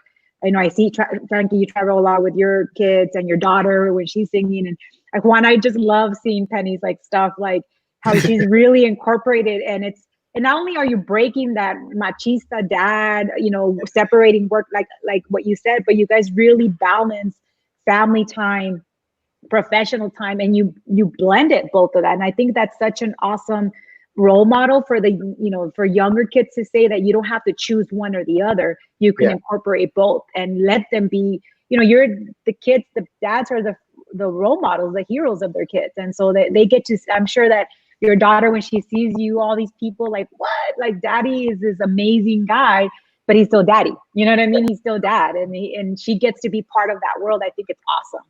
I think it's important when you incorporate your children in your profession, because you're giving them a little insight of what daddy does, and when you incorporate your children into some of those cool little things, they start to get some of those questions answered on their own. And they're like, oh, that's what he does. Oh, now I understand why he's gone. And now I understand why he does what he does. And as they get older, they start comprehending, and understanding the world that you're living in and how you do what you do in order to provide the life that that they have. And I think it's cool that they learn. I think my kids, I'll give you guys an experience, a little event that happened one time. We were in Houston, and my son was probably about 5 years old. And this was during the time that, there was a few records that were on Billboard charts, and they were charting, and they were doing really, really big. I was doing an event in Houston while living in Houston, and the radio was promoting this event crazy, right? And so we decided, I don't know why, but my wife and I and our family that was there with us, we decided to go to the Galleria, the mall. And there was a big old thing going on where some of the artists that were part of this big show on radio were actually being seen at the Galleria, because normally for me, I always like to go to the mall to go buy me something before the show. So I ended up taking my whole family, and my son experienced probably one of the worst experiences that probably a child could ever experience when they go to a mall. Well, they find out that I'm at the mall, and it's like a massive amount of people that were in the mall that find out that I'm there, and they just they went straight to me, and they had to get security to take us out. Because it was that crazy. And my son got so scared, he held on to my leg like there was no tomorrow. And he was like looking at these girls like, what are you doing? Trying to touch my dad and trying to talk to my dad and trying to take a picture with my dad. My wife was there, and like tripping out on how everything was how it was just the reaction of the people. And I think our daughter had just been born. She was not even a year. But he got to see that. And I remember asking, my son now, do you remember that day? And he goes, yeah. He was 5 years old. Wow. And he even said like, wow, I was so mad. I was I was like not having the pleasant time, because I was seeing all these people coming up to you and I didn't know what to expect. I thought they wanted to hurt you. But now as he's older, he sees it and he understands it. And he's like, oh, I remember now I get it, But I think it's cool that you teach them, from, as they're young, so that they know what you do and they don't have to, be afraid of being seen in public with you or anything of that. But I think it's a beautiful thing when you let them in your world and they get to see that. I think my daughter at the age of 12, she's 15 now. The very first trip that we took together by ourselves, she was 12 years old, and I took her to San Antonio. And I had a show there, and I brought her up on stage. She was like, she loved it, but she was still nervous. But we sang a song of Selena, a song called Si Una Vez, and she wowed the people, and people were asking her for pictures and autographs and stuff like that. So she got to kind of get a little glimpse of what it is to be an artist, a singer. An artist. So I thought it was actually cool, for her to experience that. Because at the age of 12, I wish I could have experienced that at the age of 12. I never experienced that. To me, it was just, it was like a dream, Yeah. So That's awesome. cool, man. It's cool to have your children experience those kinds of things. And while you're there, being the dad, Yeah. protecting, Yeah. I thought Yeah. it was really nice. So Do any of your kids pick up any of your talents, or like Yeah. naturally talented in drawing or anything like that? His little girl does. You talking about to me or? Yeah, Juan. Oh, yeah, no, my daughter, she's been drawing. Since She she's like- little. It's like she showed me today herself. She drew herself playing Xbox, and it's just colorful, rainbow. Wow. She paints. She's been like in her elementary school, like gallery show and everything like that. So she's been doing her little thing. I've already been. And she goes, "I'm better than you, Daddy," and I'm like, "Yep, you're going to be better than me." I can already tell. That's it. That's the goal. Yeah, That's great, Yeah. man. yeah. She's been, like I said, she's been going to Comic-Con since birth.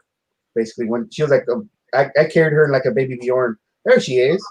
Next year, yeah. I saw when you were in the waiting room. I saw her in there with you. Yeah. That's awesome. So this is It's tell us Penelope. about your daughter a little bit more. What's your name, sweetie? Say your name. Hi. Penelope. Hi, Penelope. Penelope.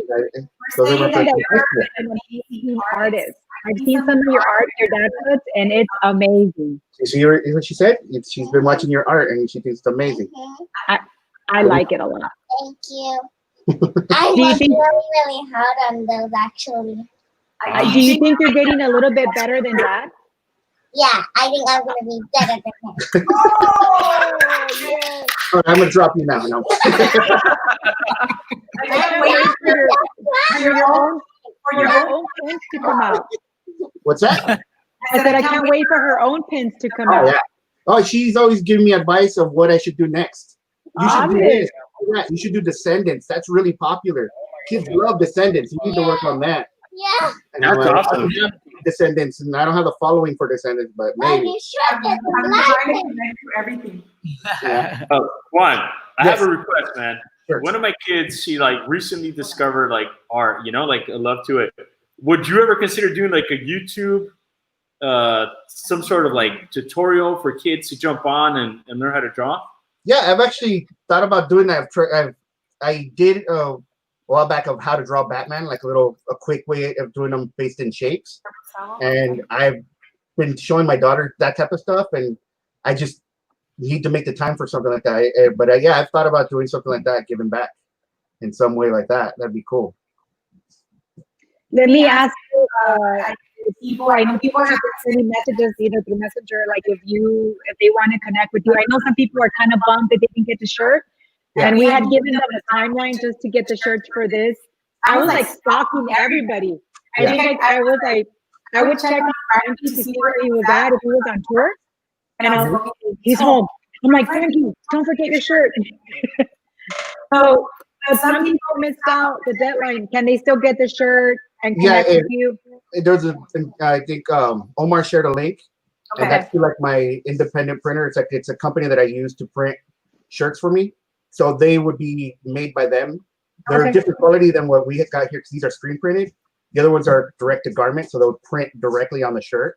So they're Okay. gonna have a different feel, but the quality of the printer that I sent to Omar, they're actually really good.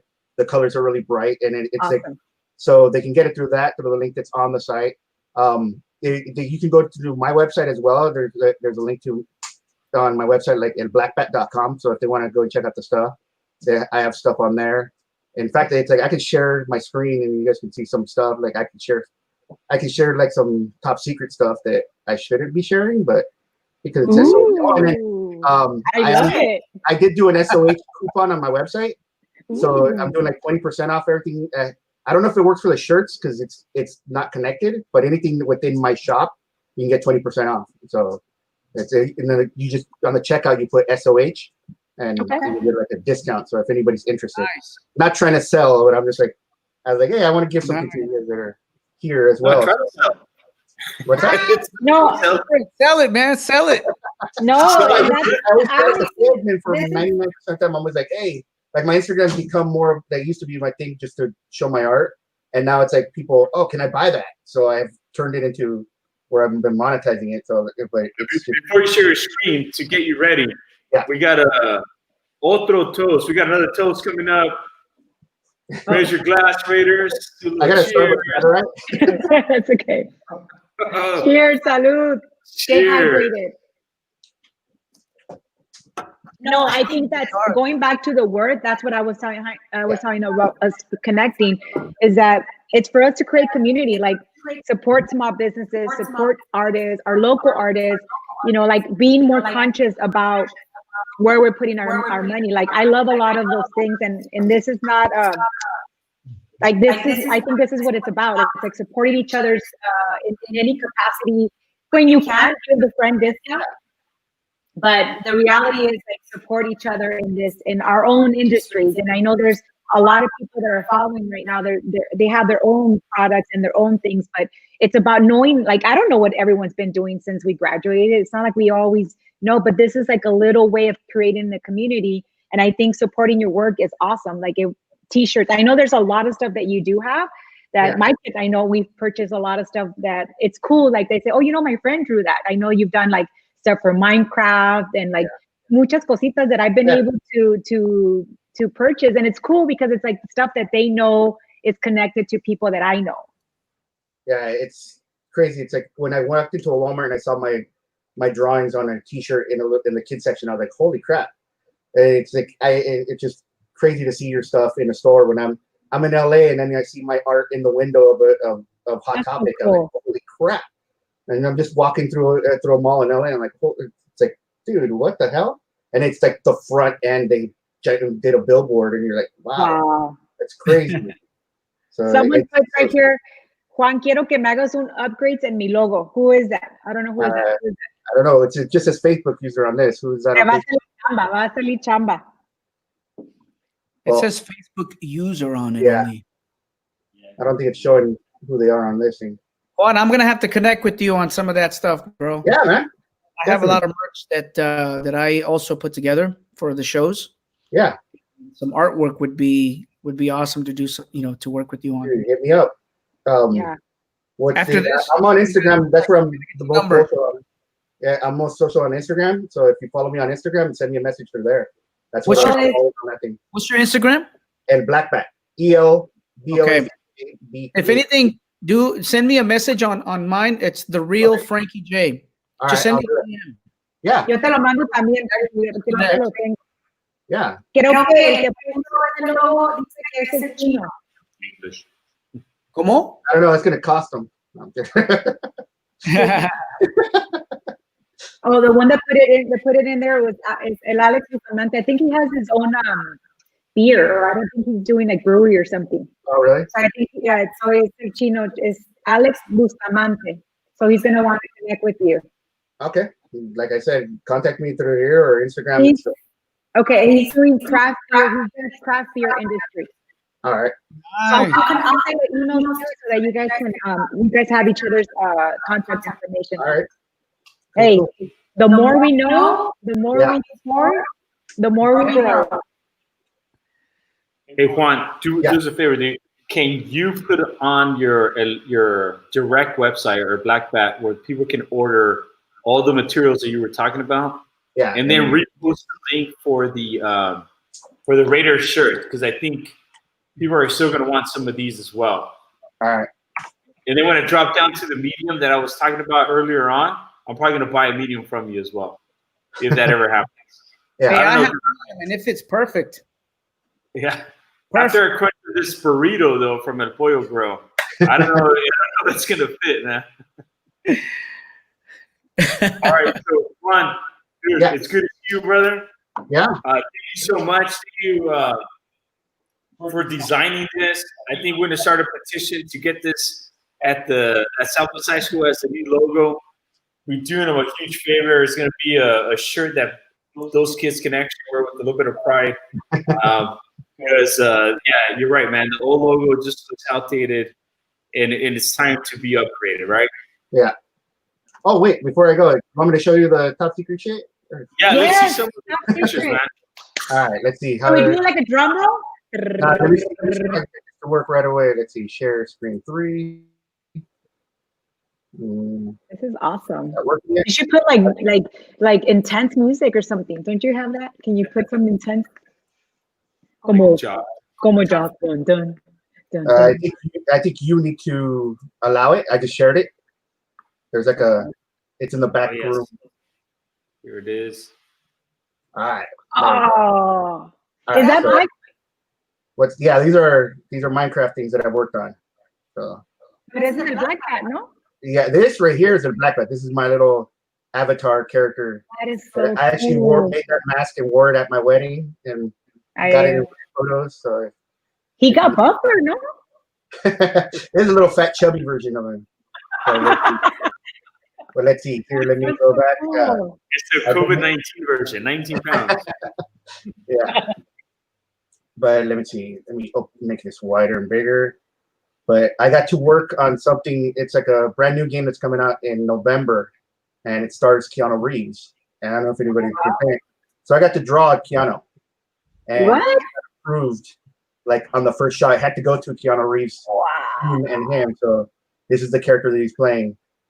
And it's like it's probably going to be one of the biggest games of the year. So the fact that I got to draw him, Wow. it was amazing. That's awesome. That's a great. Can I share this detail with my kids that aren't totally cool? Right now you can, but not because it's going to be toy packaging. It's going to come with an action figure of Keanu. Wow. So, So it's going to be a video game. Yeah, it's coming out in a video game. We're doing toys, so I got to draw the toy, and here's like the packaging. So it's going to have an action figure right here of Keanu. He is awesome. So there's that, and then That is awesome. and then That was a little too. He's awesome. Hey, I'm allowed to have a moment. and my Quite husband the knows. moment there. My husband knows that if I ever cross paths with Keanu Reeves, I Keanu action figure when he's like, okay, I get it, right? Everybody gets it. if I go missing and Yeah. Keanu Reeves takes me in the Matrix, I'm allowed. all right, the other thing, let's see. That Oh, is this is the sketch I sent you. That's what I shared. This That is was the the first one. Yes. scribble that I did for when I was like, Can here you Can go. you tell us how long it took you? Like, más o menos, like, This took me like 15 minutes. ah, Yeah, right? It was just like a quick rough. Once I had the idea of like I want to make him like a pirate and with the swords in the back, I was like, all right. And then classic flag that they have, the banner. And I was like, I didn't know the lettering yet. I was just scribbling. That's where it should go. So it's just a breakdown. And then what else do I have? It was pretty hard. It took me less time to make a child. Yeah. And I'm working on a little thing, it's kind of for a small company, you know, like a little small. No one knows this brand, but this is like the next thing I'm working on. What is that? Yeah. Ah, it's awesome. oh, that's awesome. looks Yeah. amazing. It looks like Tron. Remember Tron when it was like dark, Yeah. and then the beginning of it. Really And then cool. there's the other one. Oh, These are scribbles, just to let you know. These are like really rough. If I zoom in, these are just me painting brush strokes to That looks get awesome, the bro. basic shape. But yeah, there's like the That looks little. amazing. It's for a little. that is brand. awesome. I love Someone that. might know. Hey Juan, let me ask you something. Have you ever thought of doing animation? I actually did when I first started out. I worked on video games doing modeling and animation.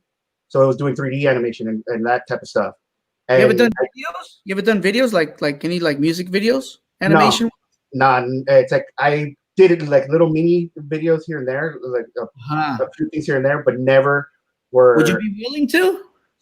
It's been years since I did it, so I would suck at it, and I wouldn't want to even charge for anything that I did. But I've done like it's been so long since I did animation, but it was like one of the first things that I did. I went to school for that. That was like my degree. I got that in 3D animation and modeling. But I haven't used. That's the thing. I haven't even used my degree anymore. I just went back to my high school art. The reason why I'm asking is because the animation videos right now are super huge. big. Yeah. On music when it comes to music videos. Yeah. And I've been looking for someone to do animation. And Yeah, it's been tough. I've been out of the game for too long, so it's like And I wouldn't even right there. want to charge for anything like that. But yeah, Yeah. And then there's this thing. That's amazing. Super amazing. And where is that it? It would be awesome if you could go back to the school. Have they ever invited you to the school, like to give like a little, sort of like a career path, like where you thought you were going to be in your career, where you ended up, and then sort of the training? No. I've actually I tried to find Mr. Rowley a few years ago when I first got my first comic book published, because I wanted to give him one. Like I was like, dude, I owed it to go back, and I tried to find him, and he had gone to Eastlake, I guess. And then when I went to Eastlake, they're like, oh, he retired, and I was like, and then it was just like trying to find like the right like place to do any of that. But yeah, no, I've never been asked. I would do it like just to go talk or whatever. It'd be interesting. I think we should definitely, like I was telling Omer, based on what we see in the following and all this stuff, it would be awesome to go like maybe do some panel, like, you know, they back in the days you do college day, I don't know, but they used to do college whatever night, and they would do like little tables or whatever. It would be cool to like do like a college panel or a career panel or life where we meet alumni, can talk to the students about sort of the paths that we took in, and like you said, like who you weren't in music class, Frankie wasn't in class, you weren't in the art, you know what I mean? It's like, it's amazing how you didn't necessarily discover it in high school or practice it, but you just, you know, it was always with you, and it eventually blossomed in your career. So I'm always, I'm the social worker, I'm the therapist, I'm always thinking about how to go back in the community. But I think we could definitely use, based on the following and the group, getting back to the community. And there's all these kids, especially where I work with kids that are sort of confused of where they're heading, or they think they need to know where they're going to go. But sometimes you need to encourage them, like, hey, just keep going forward and do what you love. Eventually success will follow. So don't get discouraged. And sometimes you might not know what to do. And like you said, your mom was probably thinking, estás dibujando puros demonios, puras all kinds of stuff. And look what happened, this was you were in training. So, you never know what's going to blossom. Thank you again for your talent, and everyone that purchased the shirt. It's awesome. We could wear it. We could be like Superman. Whenever we have a community event, we could just put on our shirts and go do something with our new shirts when we're out in the community. Yeah. Rated. Sure, man. Awesome. That's awesome. Thank you so much, man. I appreciate you taking the time to just to do this and to come on board and tell us about what you've been up to and introducing your to us, man. I know. Good seeing you, Juan. We've met, Juan.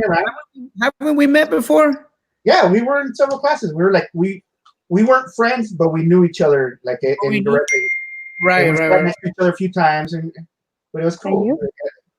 That's cool. Like, oh, I know that guy. Like, I remember when I first saw your name, like on a video, I'm like, or when I saw you, I'm like, it showed Frankie G. I'm like, that's not Frankie G. That's Francisco Bautista. I'm like, what the? That's Francisco Bautista Jr. I was like, I know this guy. Like, what the? That's funny, man. What a trip. Yeah. Well, it's So good. connect with Juan's, follow his Instagram. It's really cool. Yeah, send me a DM, dude.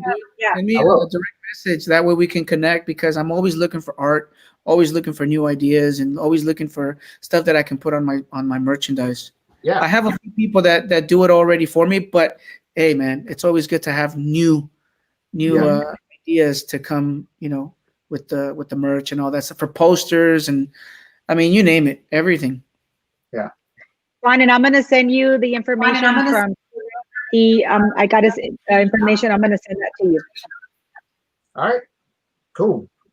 I think it was on mute when I went on a little rant, but I want to thank you again for taking a little time to create the shirt, to coming on and telling us about what you've been up to, and then introducing us to your beautiful daughter. I think there were some remarks that they're on Team Penny already, dude. So I think you're starting to lose that battle, but hey, if you're gonna lose it, right. you're your kid, right? As long as she's taking care of me in the future with her art, I'm all good. Exactly. Yeah, I taught her that. Yeah. You can call that the 401p plan, the 401 penny plan. Yeah. That's It's your true. retirement plan right there, You know brother. what? I'm gonna Right? you live off of me long enough. Now it's my turn to live off of you. Boom, Yeah. there you go. At least 18 years. Yep. Hey, man, take care. That's the greatest Thank you so investment. much, Alright, man. All right. Later. All right, we're Hi, gonna everybody. It's been a long Remember- time. Take care. remember to put on the link, Yeah. your links for your shirts and all that. All right, man. Take Yeah. care. And Everybody everybody wear pride. masks. Don't forget to send me a Up message. next, we got, Yeah, I will. All right. up next, we got somebody that I would always see in the hallways with a big old smile and a basketball in his hand. So Who could that be? who could that be? Who could that And you know what? And he had a bunch of brothers that he would always dance with, man. This guy, I always found the joy to hang out with him in class. And folks, I know it's past 9 minutes past our end time, but if you want to hang out, Carmen and I are still going to be hanging out. Frankie, thank you for hanging out with us. Still. Yeah. How many people do we have right now hanging with us? We still have about over 60 people. We have That's 48 on Facebook, and then we still have all the YouTubers. So I'm going to bring my man on here, the guy with the smiley face and the basketball. I don't know if he's holding the basketball right now, Mr. Royce Avalos. How you doing, brother? 95, man, 95. I remember Royce. What's up, Frankie, Carmen? What up, Omar? dude? Hey, Omar, if you would have told me that I was going to come after Frankie and Juan and all the professionals and stuff, I'd be like, hey, you know what, Chip? I was just about to just continue to watch, brother. What's up, Royce? What's going down, man? Oh, it's so good to see you, brother. Wow, hey. you look the same. Do I really, man? I remember the age. What was in the water in '95? No, Benjamin Button, man. It's the Benjamin Button thing. hey, you know, it was Armando's carne asada burritos, man. Armando. for Hey, sure. that's the secret. Horchata or something, man. It's been, Hey, let me ask you, Royce, do you drink coffee? I do. That's it. That's the It's gotta secret. be the coffee then. It's gotta. Hey. We're trying to figure it out. And I follow you too, man. Man, you when you get to your coffee, man, that's important, brother. Hey, bro, coffee is You got it life. down to a T, man. Coffee is life. You ever tried the Costa Rican coffee? Yes. Oh, bro, that's the bomb right there. Costa Rican coffee is the business because you get to make it how you want. Yeah. Filter and however you want to, however you want to make it happen, bro. I love Costa Rican coffee. Hey, I just want to point out that Omar's not messing around. Instead of just going for one drink, he went. Show him how many drinks did you get? Omar, He where'd you went and got, go? he went and got 3 at a time. He's like, I'm not getting up anymore. He ain't playing. Omar ain't playing, man. He went and got 3. Hey, I'm going cheers. stone cold, dude. I'll do the whole Cheers. smash and slam right here in a minute. Oh my gosh, Omar, what you doing over there, man? You partying it up over there, dude. Oh yeah, dude. You know I my should have wife. came over to your house. I should have came over to your house. We told you. It was so funny because when I got here, his wife is like, okay, guys, she came back, brought us food and brought us drinks, and she left with the kids. So the house is quiet. Oh wow. Yeah, it's just with the echoes. It's Royce, peaceful. I gotta say, man, What's up, I brother? watch your videos with you and your kids doing your dancings, and the first thing I think about, how can he still move his knees like that? And Hey, my knees just crap. You should just move it out there like you're 22 years old, bro. Hey, just know video does wonders, man. So they're doing the right moves. Special I'm effects. doing the wrong moves, but I'll make it work, man. I will make it work for sure, man. Man, no, the kids are represented for sure, man. They're coming out with all these dances, and I'm just trying to keep up, man. I just, I don't know if you want to do the whoa. I mean, I know the Carlton, man. I can do this. All day. Oh, you see it. There it is. But everyone's doing the It was whoa. the Carlton before it was the floss. Hey, Royce, are you on TikTok, bro, or what? Are you doing TikTok dances or what? Oh man, it's my daughters are really. Ah, Yeah, so they're slowly doing it, but just to get them open type thing, man. I was always that guy who was open, smiling. So I wanted them to have no fear and doing. that's how I remember you in school, bro. That's how I remember you in school for sure. Always smiling, laughing, joking. Everything. Oh no, here we go. Look, we're pulling up your old picture. Oh my gosh. Hey, how long did I practice that look though? Is that Zoolander beforehand? The hair. What picture is below? Hey, What dude. picture is below that one, Omar? What picture is below that? It says Einstein on it. Jose Alvarez. Yeah. Oh, which one? The one that's below. What does it say? The blue picture, the one that has the blue. The one that hits that one. That's it. Oh, there it is. Oh, That's I thought Dorothy. it was Royce. I thought it was Royce right there too. That's Dorothy and Ben Mariano. And Mariana, yeah. Yeah, you remember that? Where the I remember Filipinos Royce at? had- Filipinos around here. Royce, you had the Avalos brothers. You and your brothers should do all those dances, right? Yeah, man. You know what's funny is that we did a whole, maybe for about 15 years in the Filipino world.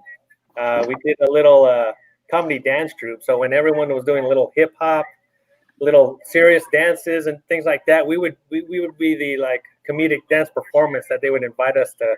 It started off being fun. And we got invited to a lot of places to do it, and then next thing you know, we were just, we were doing it for parties, weddings, different things, and it kind of branched off to emceeing a little bit, and so it's kind of went off. But like all my brothers, man, when the energy is there, when the music's there, it's all fun, man. And then we had to build. Some guys in Vegas copied you. They did the whole dancing, and they have the white mask and all that. I know. I'm like, they copied the Avalos brothers. Dude, that is I don't know. that is plagiarism. That's hip hop, man. They had it. I mean, they got the style, bro. Dang, Royce, you got it serious like that? Oh, not that serious, brother. Hey, so the dances you guys do in the cars, showers, when you start making the dances that make you laugh type thing. Yeah, so we put those in routines, and it just went off, man. It went off from like 2004 to I think when we retired, we got families and stuff right now. But my brothers, right, my 4 brothers, and my cousin, so it was a whole family affair, man. So it was fun, man. It was just, it would be invited to LA, be invited to Frisco, so up and down, and then we would do the whole Filipino tour of all the Filipino groups at the colleges and things like that. So we would get invited and things like that. So it was a fun realm. And you know what the funny thing is that I still get invites till this day, and I had to tell them, I was like, hey, that's kind of stopped a while ago. So, my knee shirt. I was like, just keep up with TikTok or something. And They got Yeah, Springs, dude, the bro. Springs on only the TikTok I do is going up the stairs, and that's my knees cracking. They go TikTok all the way up there, man. That's it. But some people were sitting out here like, man, you got the coolest kids. I think they watch the stuff you guys do together, man. I really enjoy watching you and your family do it and make it happen. It's just so fun to watch all our past friends with their families doing it together, man. Oh man, just to see all of us in that parent role, I mean, it's pretty amazing, man. And it's just like, a lot of the kids are like, Frankie, I see your daughter singing, and and then your son's producing and things like that. And I see. I gotta follow you on my Instagram, bro. Man, yeah, feel free, man. Feel free. It's all love and it's all family, really, man. So that's awesome. But I mean, most of everyone that's from Southwest, man. I see the families. I see them growing. They're doing their thing, man. It's like time flies, right? It's like 25 years. Time flies, and we're getting old. Hey, but do we still look good though? Hey, we still look good. We You still- guys do.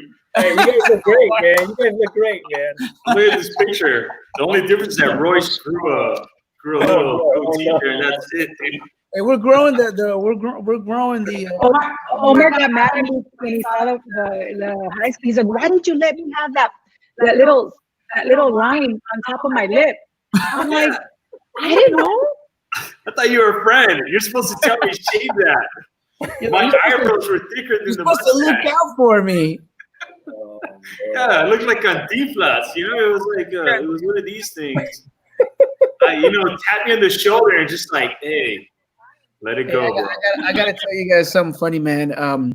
The first time I ever went to the Philippines, I think it was like in 2007. Yeah, buddy. And Karaoke jam. oh, dude, let me tell you. Wait. So let me Okay, tell you. So I'm in Manila. I'm in Manila for the first time, and we're doing this event, and we're having like a meet and greet. And we're just meeting all these people, and then all of a sudden, I get this group, like a family, start talking to me in Tagalog, and I'm just like, yeah, like thinking because I guess they thought I could speak Tagalog. I guess Hey, they. you know what? You can totally pass. You can totally pass. Oh my gosh! So I broke their heart when I told them I was not Filipino, and no, they were like super like they couldn't believe it because I was like, I know, I get this a lot. I get it a lot that a lot of people think that I'm Filipino because of my, I guess my eyes, and they were just like, no, please say you gotta be Filipino somewhere in the bloodline, and I'm like, no, I'm full Mexican. They're like, no, they couldn't believe it. But it was my first time being in Manila in the Philippines, and it was like tragic for them. They were like, no way, how can Frankie J not be, Pinoy? No, man, it was insane. I was like, oh man. But I had a lot of fun that day. You could have lied to say 1/10 Filipino a little bit. Or something. The blood, Right? Sure, yeah. I'm just kidding. It's beautiful out there though in the Philippines. Yeah, no, it is, man. It is, man. Omar, what's up, man? What are you up to nowadays? Raising 3 girls. I don't know if you guys know I have 3 girls. How old? Married a wonderful wife. My wife keeps me grounded, and I couldn't ask for a better person to accompany me in this thing called life, right?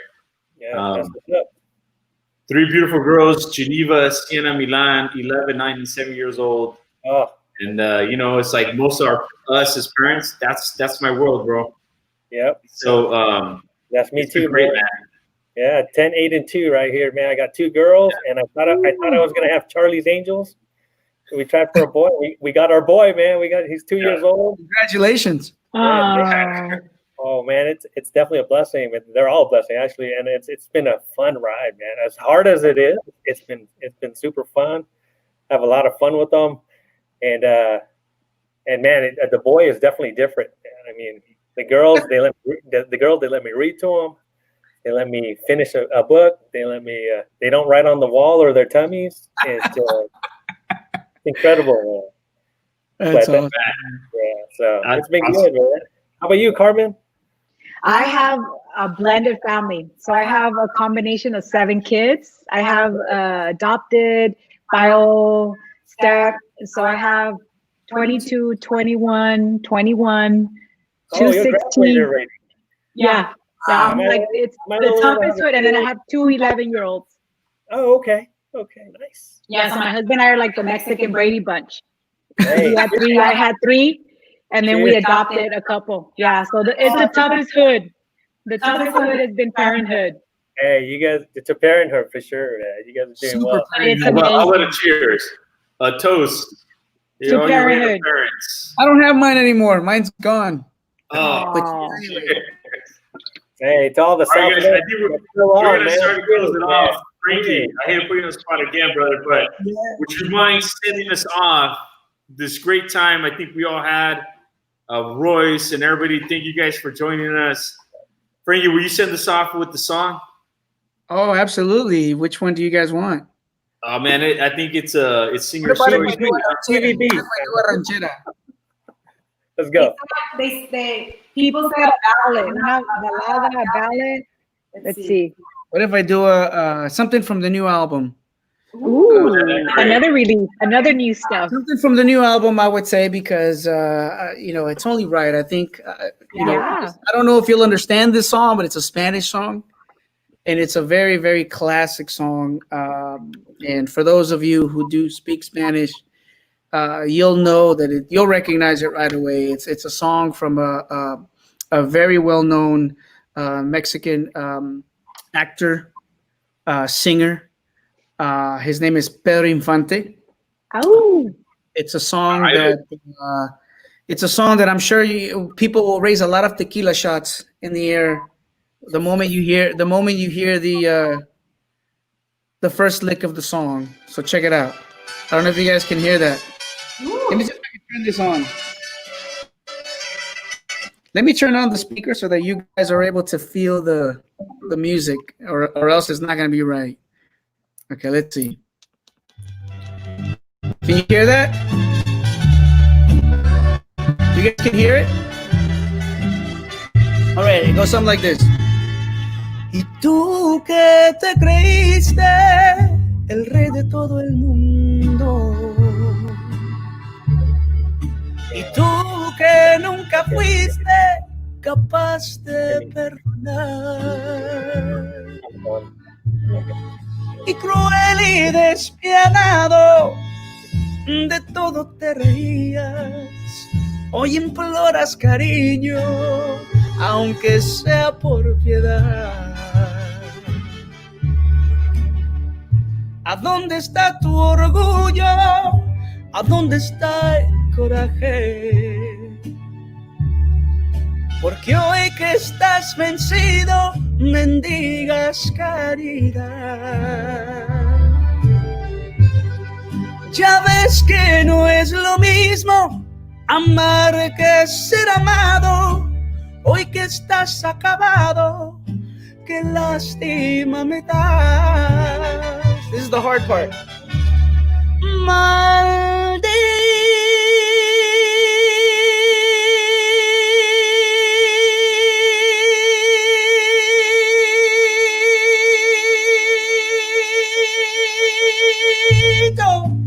Maldito corazón, me alegro que ahora sufras y llores y te humilles por este gran amor. La vida es la ruleta en que apostamos todos. Y a ti te había tocado no más la de ganar. Pero hoy tu buena suerte, la espalda te ha volteado. Fallaste, corazón. No vuelvas a apostar. Raise your tequila shots up. Raise them up. Ay, ay, ay. Chiquitita. no sufras. Los ojos no están llorando, nomás están sudando. Don't cry, Omar, don't cry.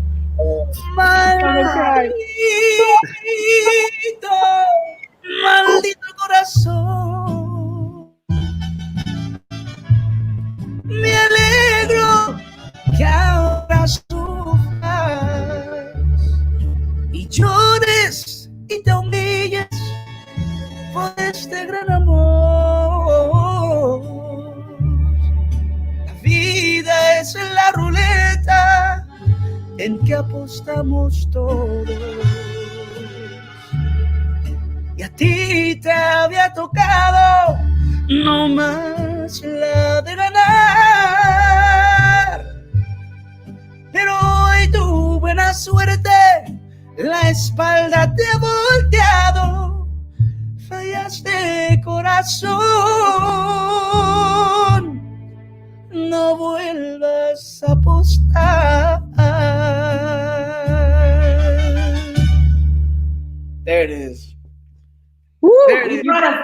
brought it all back.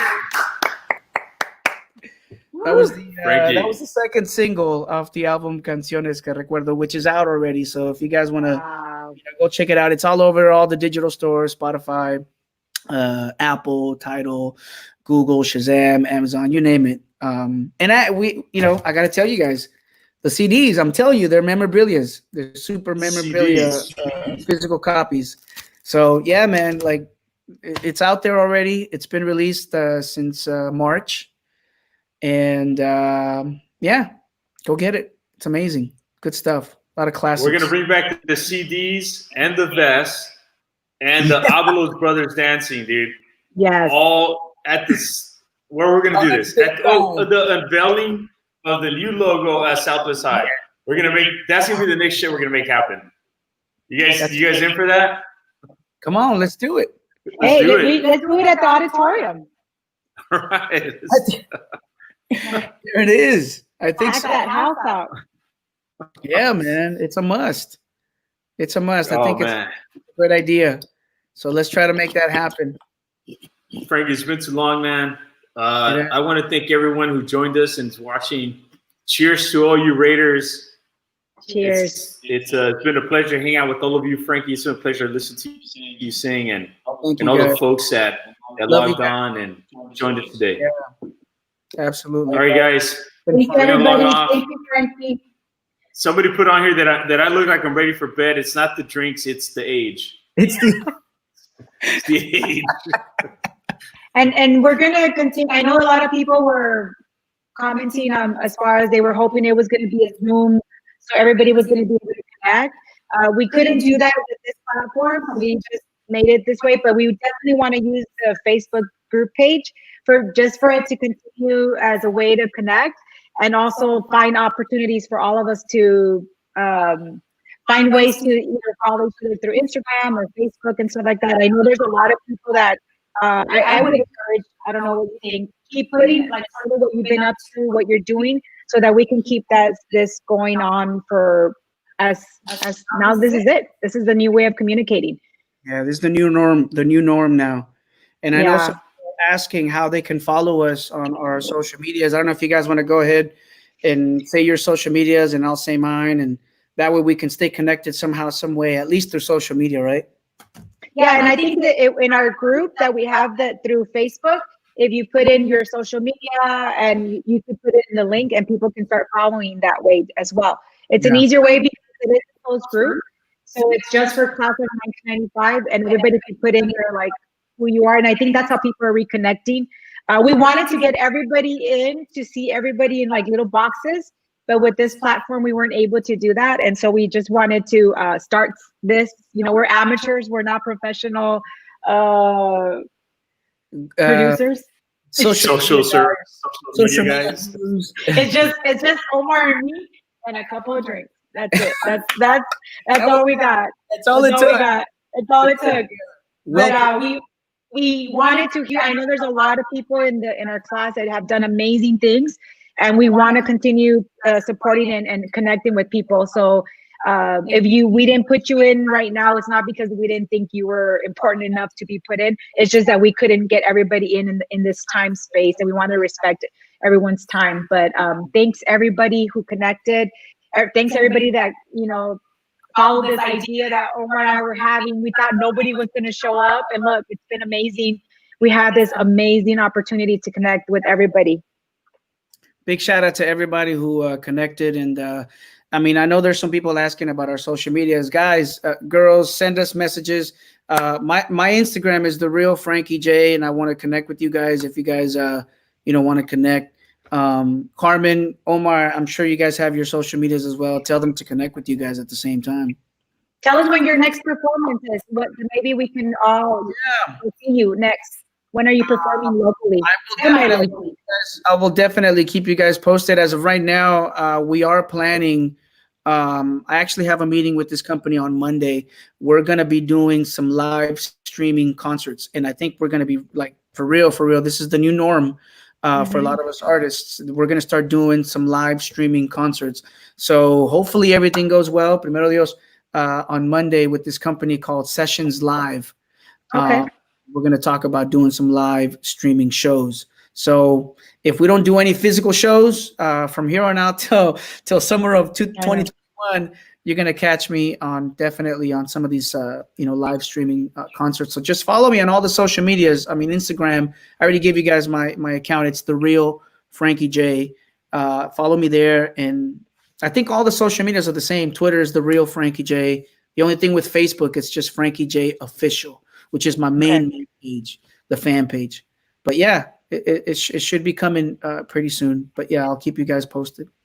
And everybody else that's on this, put what your business, what you're doing, so that we can have a directory of support local communities. If you're an artist, if you're whatever you're doing, let us know so that we can promote within ourselves.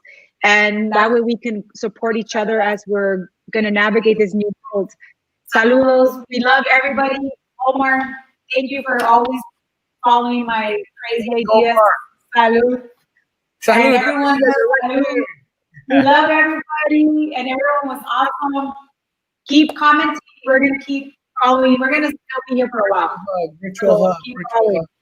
All right, we're going to close off with I'm going to share my second favorite group because Frankie J, you're definitely my first, man. I appreciate you. We're going to close it off. I'm going to share the second favorite group, and hopefully all of you can just do a little cruise, a little buzz, a little drinking to this next group. So definitely still jamming it. We will, let me see, put this up, and you guys have yourselves a great night. It is Durand Jones and the Indication. Oh, nice. Old school. Wow, you're taking it back, bro. Taking it back. Look at that. Kids don't even know what that is. You guys have yourself a great night. Go cruising in the park. Love you guys. Hey, class of 95, Southwest High. Yeah. Guys, love you guys. Raiders. Go Raiders. Raiders. There you go, jam it.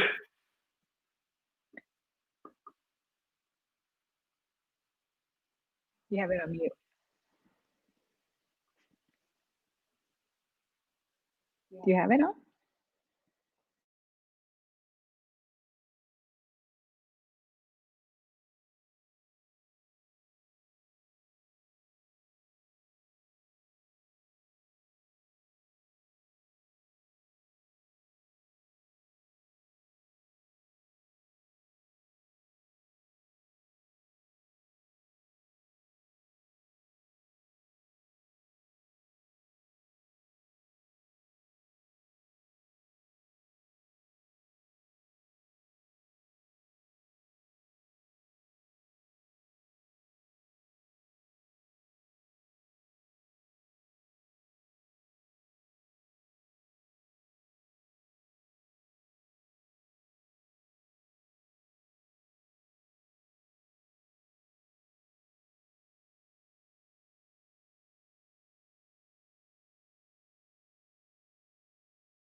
They don't hear it.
said. 'Cause when it's time, you're gonna hear what she said.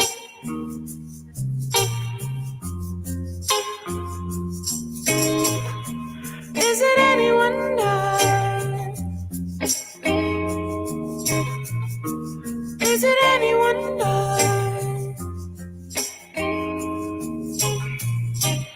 When the sun goes down at night, gonna let you know that everything's alright. Ooh, oh, ooh, oh, ooh, oh, oh, oh. When I look in your eyes, see you staring at me, girl. And when it's time, I see you holding on to me, girl.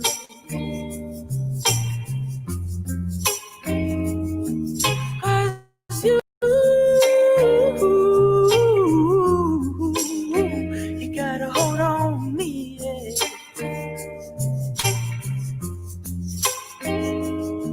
So I'm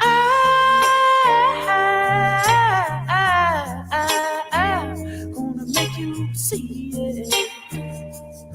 Oh yeah. Is it any wonder? Is it any wonder? Is it any wonder?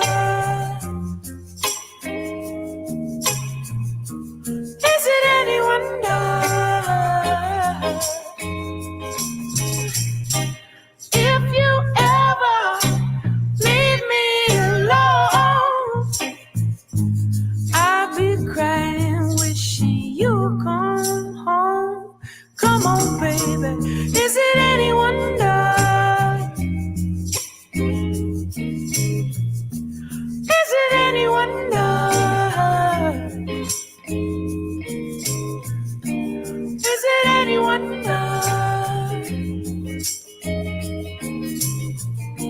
Is it any wonder? Is it any wonder? Got to give it. Is it any wonder? No.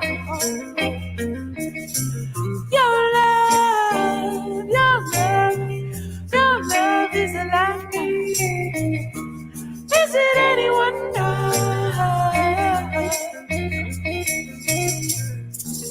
Oh, baby.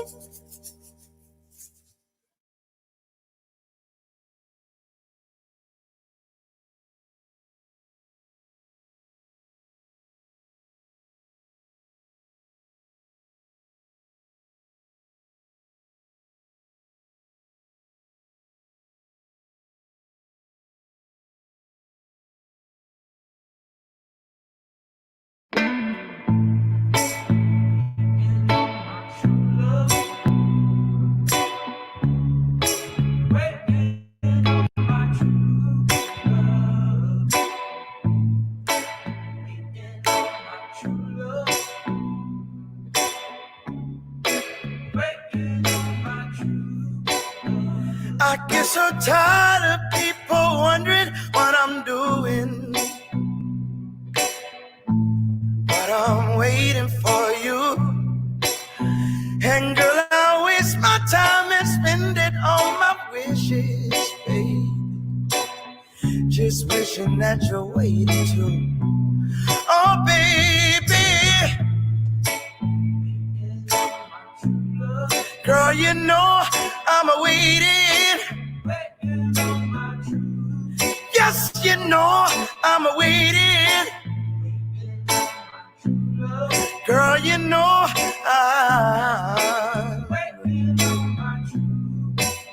I can't sugarcoat.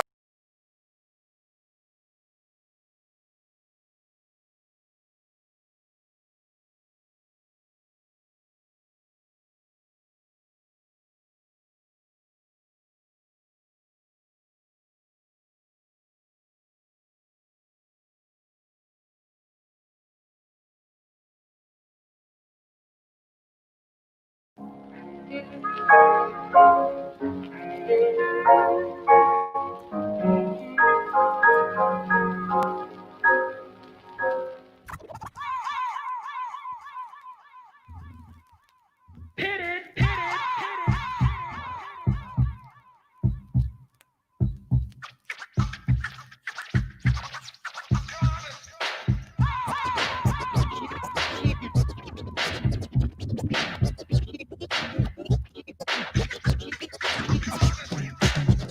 calls out to the man on the street.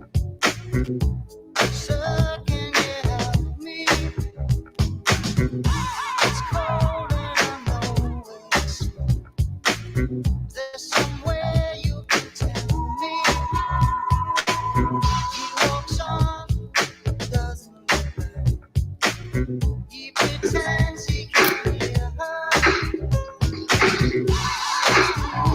As he crosses the street. She's embarrassed to be there. This is how you party when you're 42.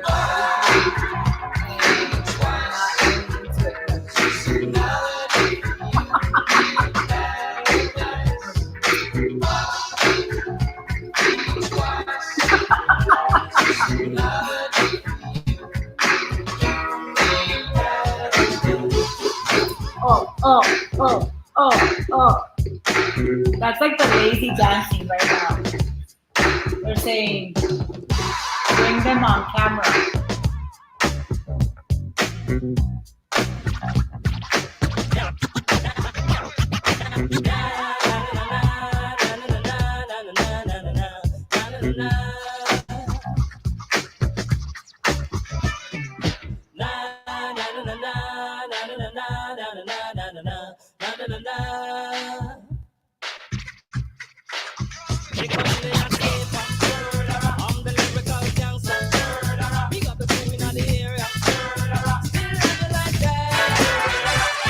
Informer, you know, say that I'm a stormy, I go blam. I like keep on bum down. Take the man that says that I'm a stormy, stab somewhere down the lane. I like keep on bum down. Informer, you know, say that I'm a stormy, I go blam. I like keep on bum down. Take the man that says that I'm a stormy, stab somewhere down the lane. I like keep on bum down. He said I'm gonna come in and they blow down my doors. Rain you can part through my window, so they put me in the back the car at the station. From that point on, I reached my destination. Where the destination region had the east detention. Where I look down my pants, look up my bottom. So informer, you know, say that I'm a snowman, I go glam. I like keep on bum down. Take the man that say that I'm a snowman, stop somewhere down the lane. I like keep on bum down. Informer, you know, say that I'm a snowman, I go glam. I like keep on bum down. Take the man that say that I'm a snowman, stop somewhere down the lane. I like keep on bum down. So here we go, to my luck consumption. Here we go, with the trouble that it gets you. Here we go, to my luck consumption. Here we go. Some sort of prototype I serve to be. You see, tomorrow's dream has never been a part of me. Consume today and leave the rest behind you. Tomorrow's a surprise party, buy a ticket too. Past 11, spot is your rival. Eat the food while it's still hot on the table. You gotta spend if you can. The greens are burning in your pocket. If you spend it right now, you get it high as a rocket. Will lose its value tomorrow. Consume so much that you can always borrow. This paradise, the best ones is that I creation. Get to get and shape up. This is the revelation. Shock, take the rough. And fit the civilization. Don't believe what you hear about the next generation. If you go with a lot of touch, you slip away. You have to man. The greens are burning in your pocket. Spending what it can. Here we go, to my love consumption. Here we go, when it's over that it takes you. Here we go, to my love consumption.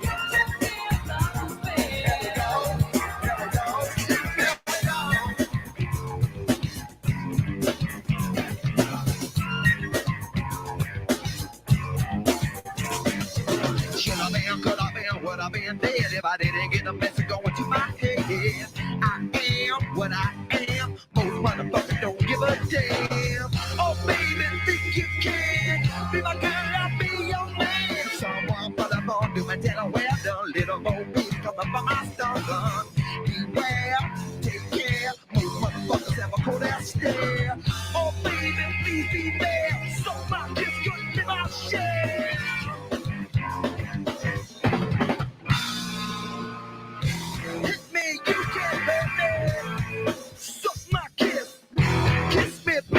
Stick with me. It's shit talking dirty. It's to me, sweet sacred bliss. Your life was made to suck my kiss.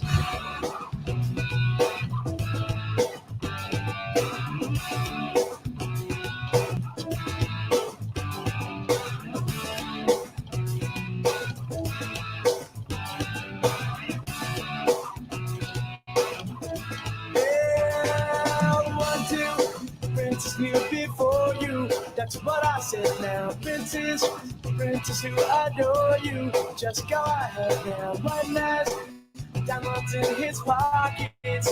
And that's some bread now. This one said he wants to buy you rockets. Ain't in his head now.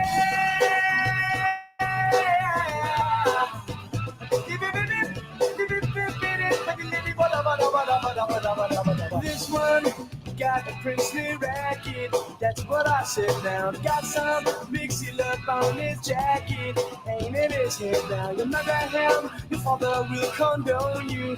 How about that now? You marry me, your father will disown you. And in his head now. Marry him or marry me. I'm the one that left it, baby, can't you see? I ain't got no pitch or family tree, but I know what a pretty never ought to be. I know what a pretty never ought to be. Says if you want to call me baby, just go ahead now. And if you like to tell me baby, just go ahead now. And if you want to buy me flowers, just go ahead now. And if you like to talk for hours, just go ahead now.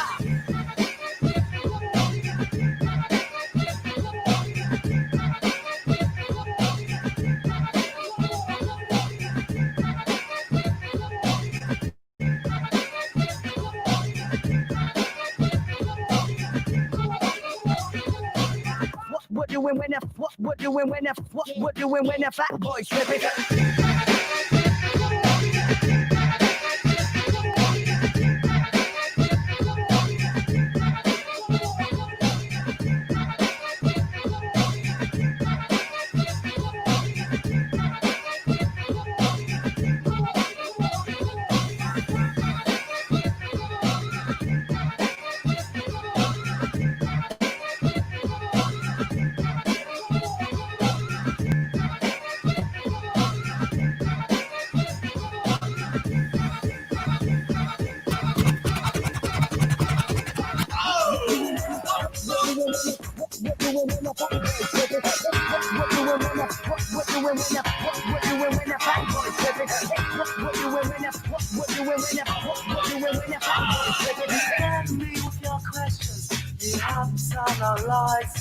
You're always asking what it's all about. Don't listen to my replies. You say to me, I don't talk enough, but when I do, I'm a fool. These times I spent, I've realized and shoot through and leave you. The things you say, your past plus just give you away. The things you say, you're unbelievable.